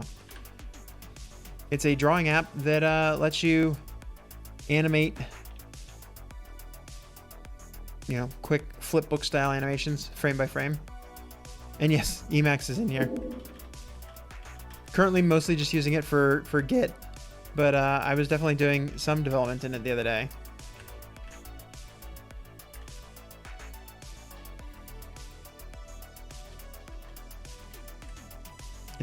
I don't do any iOS or Vision OS development in it, but I have done some Swift development in it.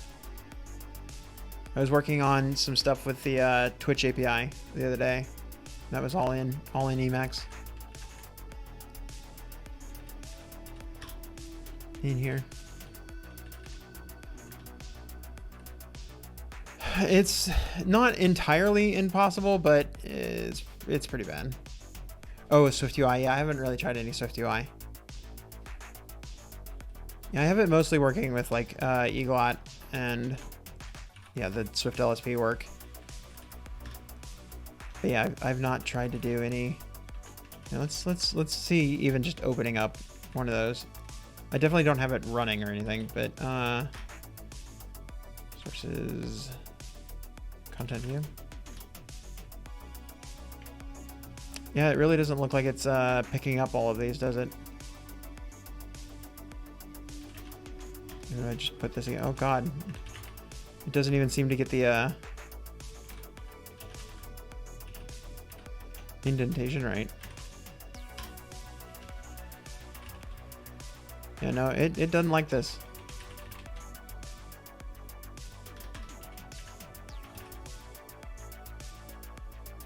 Yeah, I'm not getting any autocomplete at all. Yeah, this is bad. No, it works great for scripts. It works great for even some Vapor stuff. Emacs definitely doesn't crash as often as Xcode does. Like it did just now. Although I think it was pushed. But yeah, no, it doesn't work so great for the Apple platform stuff.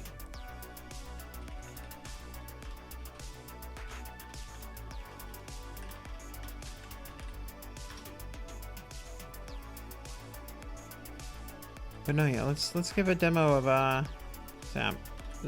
Did it actually boot up to where I can actually click play? Yeah. Basically, and yeah, I'm not 100% sure if the performance issue on this right now is my problem or Vision OS simulator being a problem. I'm going to figure that out later. But yeah, basically the idea is that you draw a bunch of frames and then you animate them flipbook style. And that's the app. I have it available for iOS and iPad. Sorry, iPhone and iPad. And currently trying to work on porting it to Vision Pro. But yeah, what I was... man's creating an app for a 3400 machine equal to a really good device, yeah. Yeah. Hey, you know what? It'll be fun. It's fun. That's why I do this. I definitely don't do building flipbook animation apps for the money. That's not a thing that we have here. But yeah, I'm trying to draw these like overlays that let you figure out where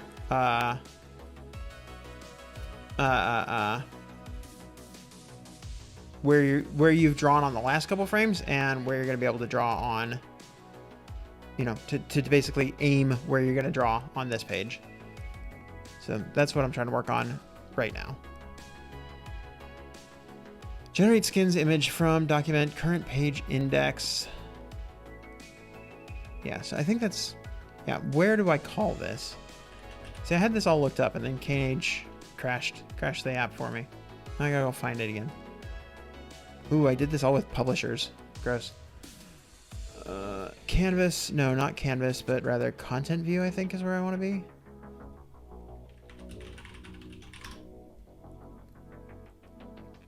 So basically on this page, I want to overlay my skins image, I think is all I really want.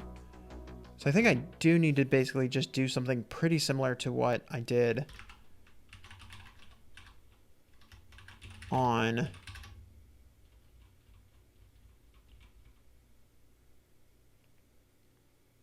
the thumbnails.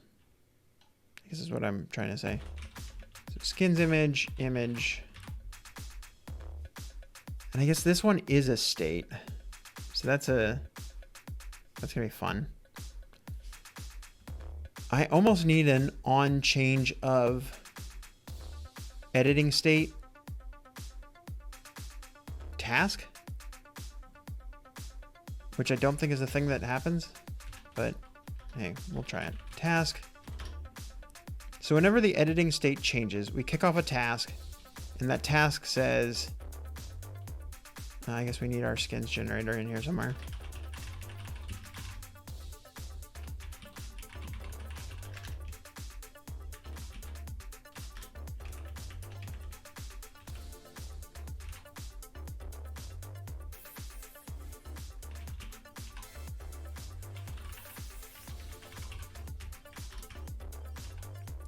Generate skins image from... Why did that not fill out? That was weird. There we go. So we need $1.document.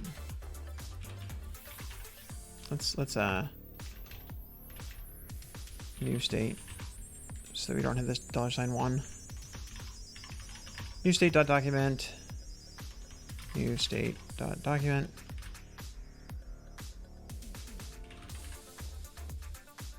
Current page index, new state dot current page index. Yeah. Expression is async but not marked with await. Await. And this is going to return a UI image. Let image. And then we said skins image. Skin image equals image, UI image, image. Cannot convert value of, oh yeah, okay. And then this is the problem, is that we almost need this not to be new state, but rather the current editing state. If editing state, no, self.editing state dot current page index is equal to scan page index. Then and only then do that, because otherwise the async could cause it to get out of sync. Yeah, I think that's what we want. Let's see if that works.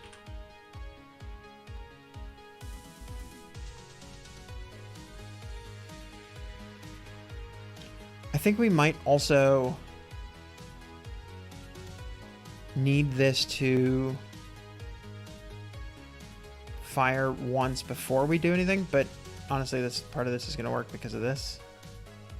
Maybe not.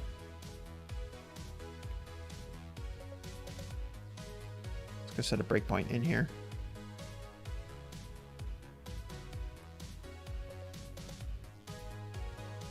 So we do get into here. We should get into this. We should have an image. Okay, there's that. What is our image? I know why it didn't work, because even if we set an image, we get the image, we have everything here. I never actually put it on the screen, which seems important.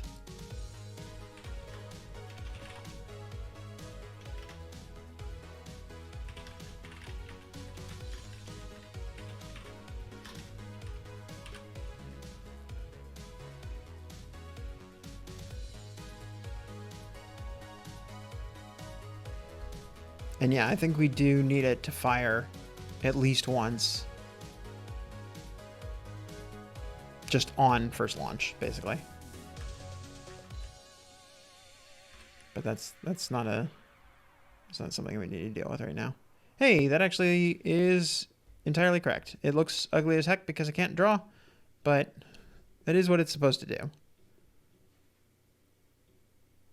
And so yeah, basically what you see is that you have your current drawing and then you have the last couple frames getting more and more transparent the further back you go. So let's throw away this image and start all over and try to draw now that we actually know where we're supposed to be drawing. I think we are going to run into the problem of where you click is not necessarily where the drawing happens in the simulator, but we might at least get a little bit closer.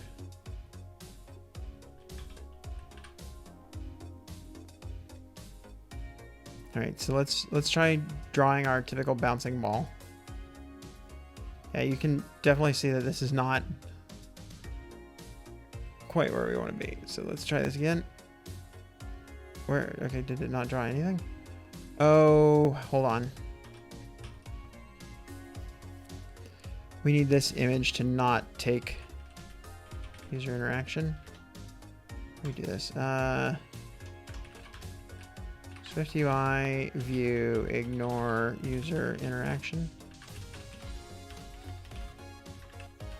Disabled. Okay, that might be what I want. Or also allow hit testing. That might be even better. Let's try that one. Allows hit testing false.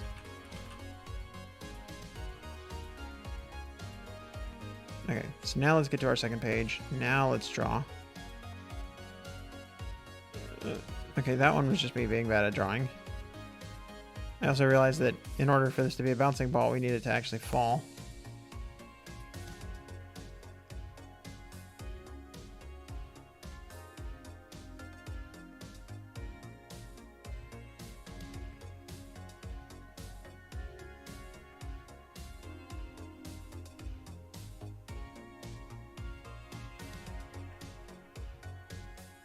It's also going to be a very terrible bouncing ball because I have not actually implemented bouncing yet. I only have looping. So like in the real Kineo, I have two different modes of drawing. One is bouncing, not drawing, but animating. One is bouncing, where you basically draw an effect halfway through and then you play it and it goes and it just reverses. And then looping, which is just playing through all the ones and then it just starts over. So in this app, I've only implemented bouncing. Or sorry, I've only implemented looping. So this is just going to be a ball that falls onto the floor and dies. But there's our effect. It looks a lot better than the face that just kind of wiggled all over the place. Let's commit that. And then maybe we'll actually go do looping, or sorry, bouncing. So yeah, add onion skins effect. Yeah, let's go do our bouncing effect so that we can actually test out what that bouncing looks like. So where's our player? Yeah, so this right here was just basically just go ahead and loop it. Whereas we have this document transformer. This is in the iOS app, iOS iPad app, that allows us to get a transformed document from this. And I think that's what we're going to want. We're going to just say, give us a transformed document, and then you loop through the transformed document. Is basically all that does. Number of loops. Yeah, why do I want that? No, this is not what I want, I think. Do I use this in my playback view? Playback view is the iOS version of the same thing. Note document, playback document equals self-transformed document from document. Okay, so I do use the document transformer. How does this work? I don't understand. I'm so confused. Bounced document from document. But this is a private function. I don't have anything else document transformer. How am I calling this if it's private?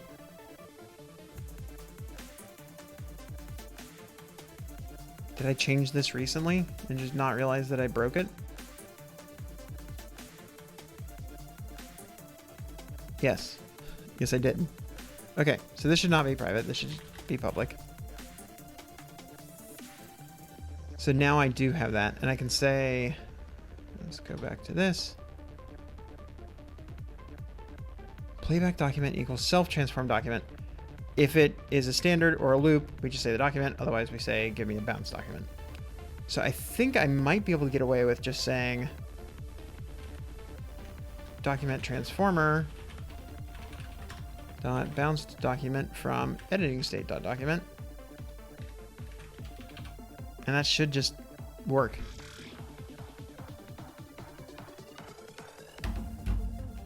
So we got to kill and restart the simulator so that we have a toolbar.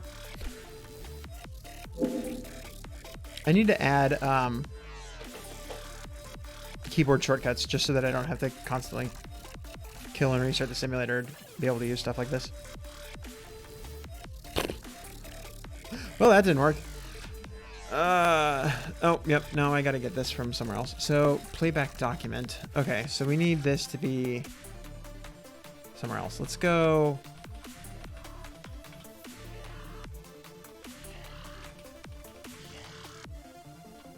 So we have our editing state.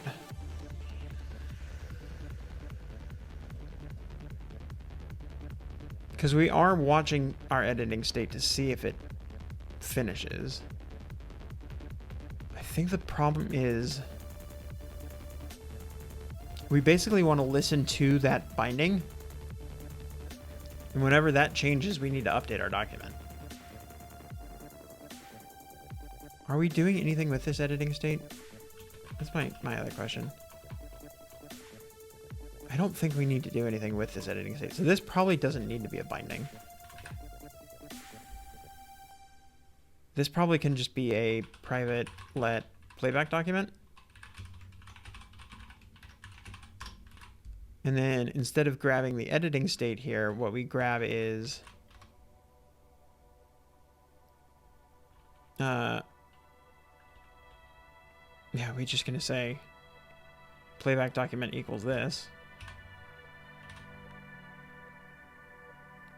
Editing state dot document. Editing state dot. Well, this also doesn't need to be a binding anymore, does it? So we can actually just take editing state, and then we don't need this wrapped value, and then we can just say editing state dot document. Perfect. Then here we can just say playback document, and then we don't need this line at all. Perfect. And then that'll probably break wherever we create our player, because this now needs to be that. Perfect. All right. Let's see what that gives us. No toolbar. That's what that gives us. Come on, man.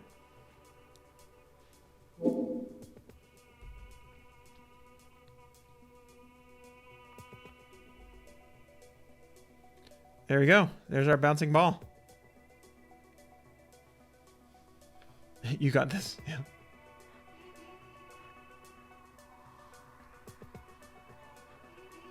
I apparently do not have a working chat overlay anymore. But yeah, no, I got the bouncing ball. It works. I really need to figure out this performance issue and see if that's actually my issue or not, because it should not be bouncing quite this slow. Actually, you know what I want to figure out? I'm going to try turning up the frames per second and see if that gets any better. What is it? Display link? That is? Because we set our preferred frame rate range, was just set everything to this. But what happens if I say, let's say this is 30 frames per second that I care about.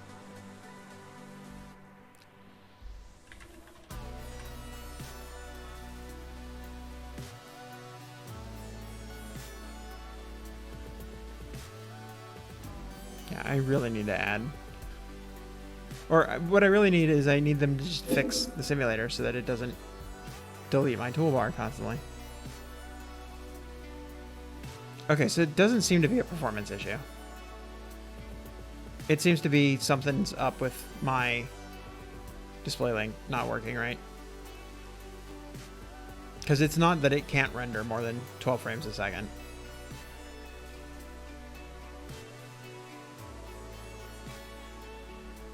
I love that the ball just hovers for a bit because I forgot to make it actually start dropping. So it goes up and then just hovers and then it falls back down. How much RAM does your M1 have? I believe it's 64. It's 32. How much of it is being used right now? Great question. 24. Mostly by Spotlight? That's weird. And then a lot by Sketch, which I should just quit because I don't need it right now. Yep, okay. And then a lot by StackOverflow.com. StackOverflow.com, what are you doing with all my memory? There you go. We clear up a whole bunch of memory. No, I think it's because I wrote a wrapper around CA Display Link that made it work better with Simulator or SwiftUI. And I think I did it bad. I think I did it poorly. And I should probably just use CA Display Link directly. And I think that's my problem. That's why this is super inconsistent, because I tried to turn it into an async sequence. And it's just kind of, it doesn't work right. So I think I need that to, yeah, I don't really know what to do about that though. Let's see if anybody has any hints. CA Display Link, SwiftUI. How to properly use CA Display Link with SwiftUI. At the very least, I would consider marking this with main actor, as it needs to be on a run loop, which generally means run loop.main. Not necessarily, but okay. Be wary of using run loop.current outside of code explicitly isolated to the main actor. well, what did I use for that? Did I use run loop.current? Where is my CA display link actually installed? Add to main. So we did add it to run loop main. Not personally advised making it as a singleton. You want to make sure you have a mechanism to invalidate the display link when you're done with it. Fair enough. And this thing says just use async stream.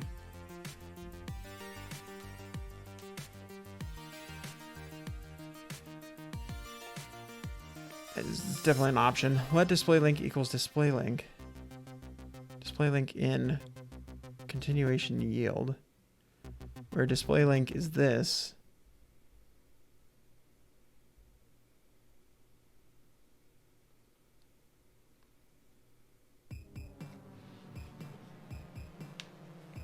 I mean, yeah, I guess I could expose this basically. Let's copy what we got here. Come on.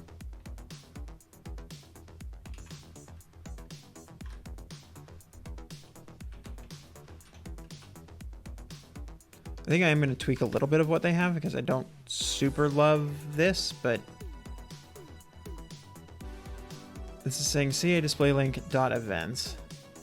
So yeah, first of all, this is a static thing on CA display link.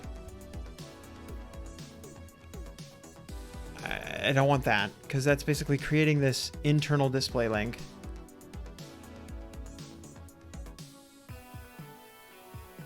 Under everything, and I don't like that. Yeah, I don't like that. So we're gonna do instead, we're gonna create a struct display link, but we're not gonna adhere this to async sequence.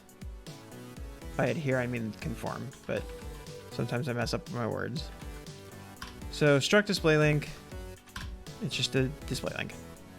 This is going to have a var events, which returns an async stream. I don't want it to be of CA display link though. That also seems weird.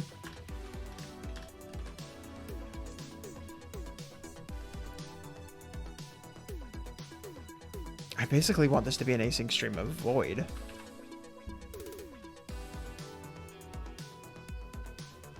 Yeah? Does that make sense?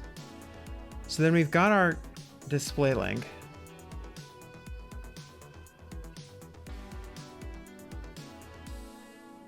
And then, yeah, let's initialize this. And then that creates a CA display link. And unfortunately, that needs to call a selector, which means we need a class of some sort. I think I can put that inside my struct though. So class handler. Does it need to inherit from NS object? I think it does.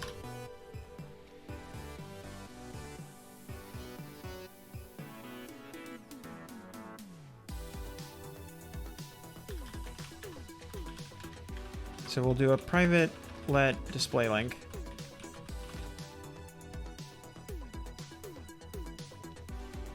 And this will be a CA display link. We'll need an init of some sort. That will create our display link. And then we add it to run. And then, yeah, I guess what I need is we also need our handler, and then we need our handler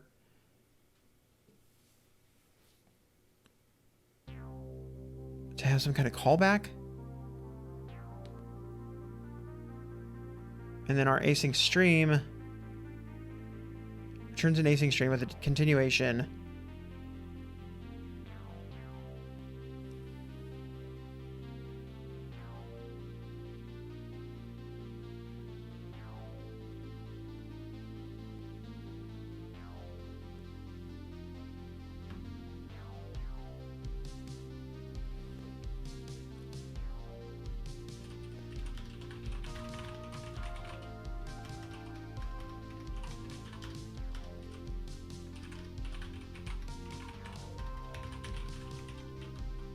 Oh, I've already got a private let display link down there, don't I? So self.display link equals CA display link self.handler equals handler. Display link target is handler. Selector is tick.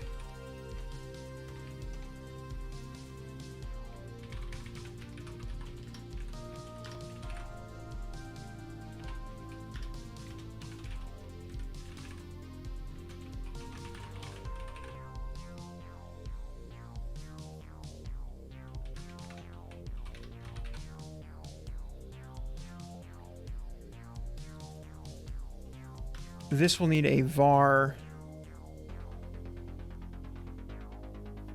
See, now this is the problem with events, is events is not necessarily going to have what we need, is it?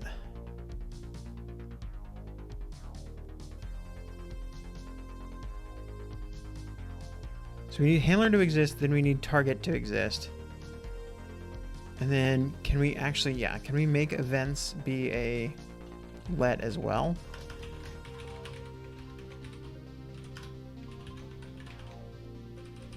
So then events equals async stream continuation in handler dot like on tick. Var on tick is a void to void.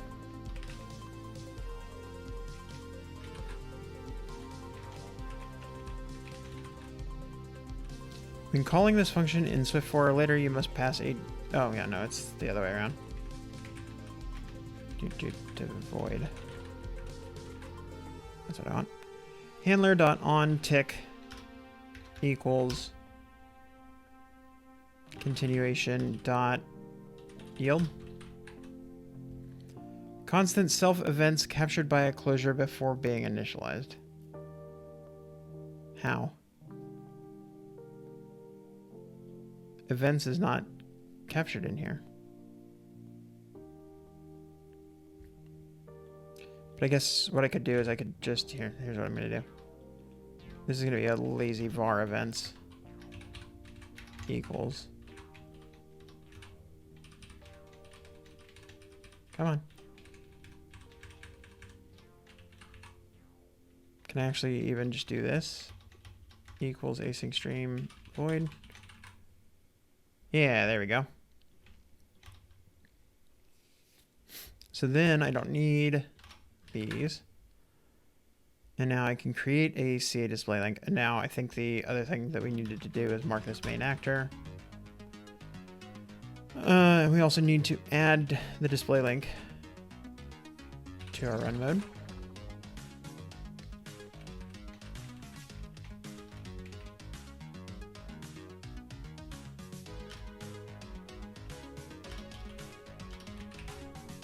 Is that not literally what I pasted earlier? Add to main for mode. Okay, so yeah, we didn't pass in the mode. Default is actually what they want us to use, not common.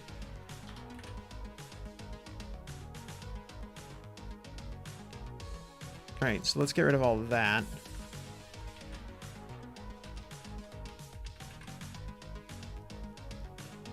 And then we don't do this. We say call to main actor isolated init in a synchronous non-isolated. Okay, let's just mark this as main actor. And then rather than 408 in display link, this is display link.events. Cannot use mute. You're right.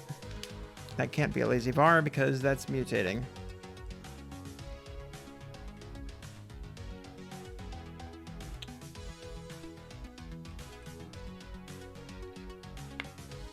I mean, I could just make it var events, and this will always return me a new async stream.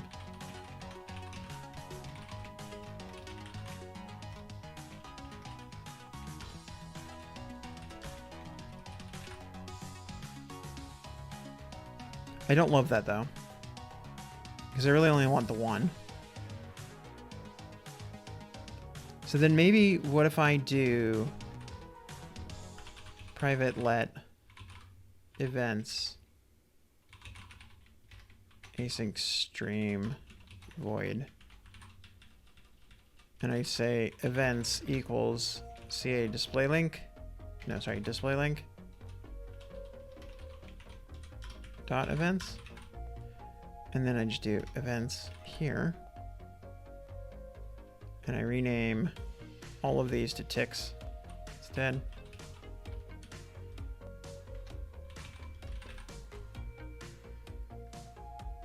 Yeah, what if I do that? Does that make our performance a little bit better? It probably makes everything insane because I did not set a preferred frame rate on this, so it's probably going to be 60 frames. Or it's just not going to be anything. That was not what I expected.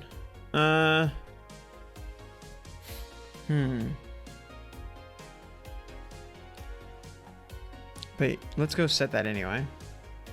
Display link add. So is this because our display link is getting immediately dropped? Oh, or is it maybe because our tick function doesn't actually do anything?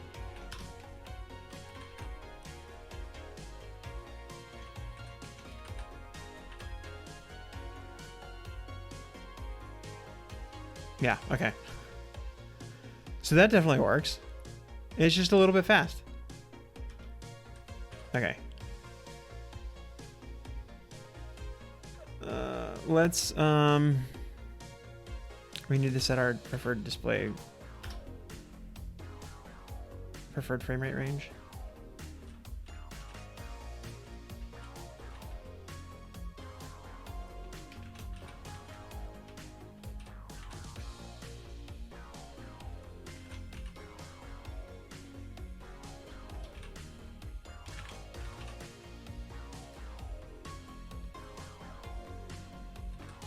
We had a nice run of it, actually, remembering to include the toolbar, but now finally gave up again.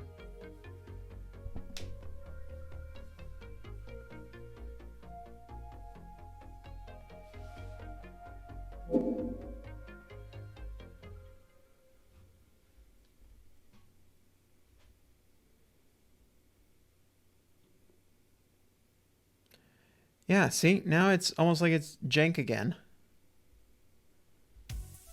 And I know 12 frames works fine on iOS and iPad. So I don't know why 12 frames would suddenly look so bad on Vision OS. Is it maybe not actually giving me 12 frames a second? Okay, so 12 frames a second. It's 0.08. So let's just print the time every single time that we get that tick.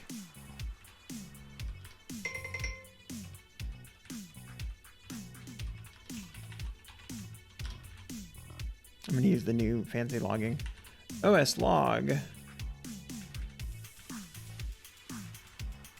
OS underscore log. Tick.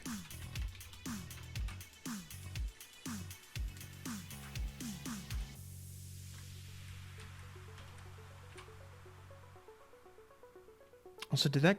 No, that only crashed because I quit the simulator.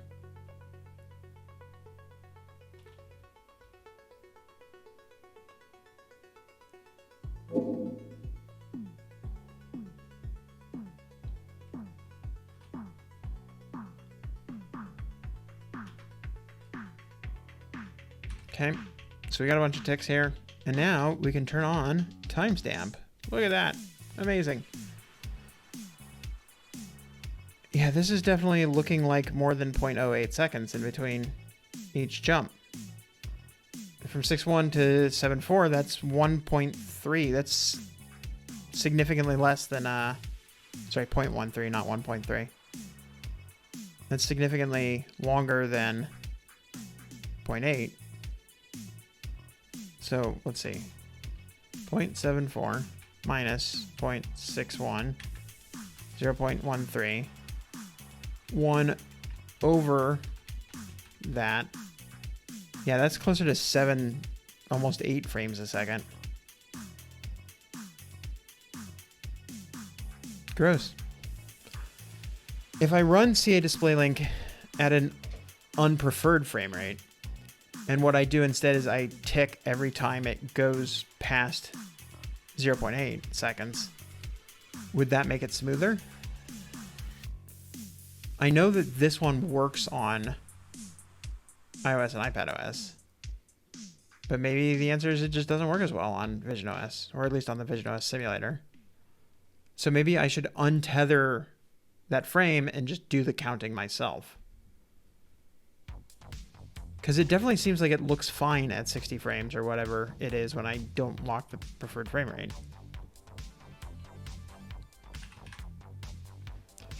But then I almost need Handler to track its own times. So yeah, let's see.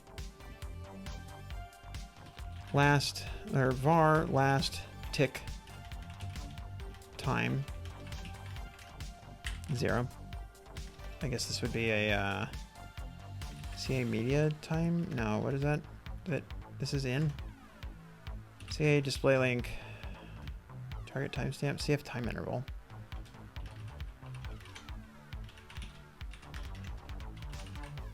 So let's start that at 0, and we'll say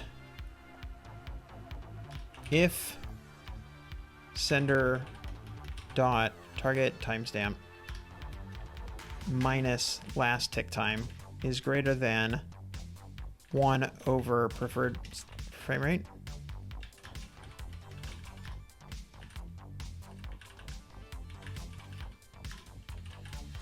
Why that's being so weird. Oh, over display link dot preferred frame rate.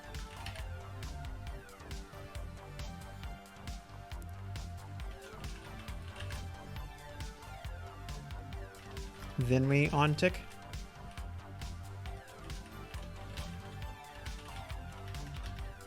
We can short circuit this too. If on tick exists and the sender target timestamp minus last tick time is greater than 1 over the preferred frame rate. I think that should work without the parens, but I'm going to put the parens there just to feel safe.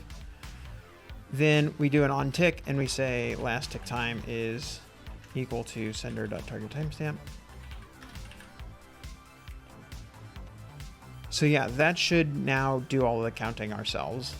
And then we can unlock that frame rate and we can see what that does to our abilities. Yeah, look at that. That is way smoother while still being 12 frames a second. Cool. That is much better. That's what I want. All right. I think that might be it for me tonight. Thank you all for watching. I will be back Monday night. Probably working on this again. I think ship it. Yes. It's good to go. I mean, I've got a bouncing ball.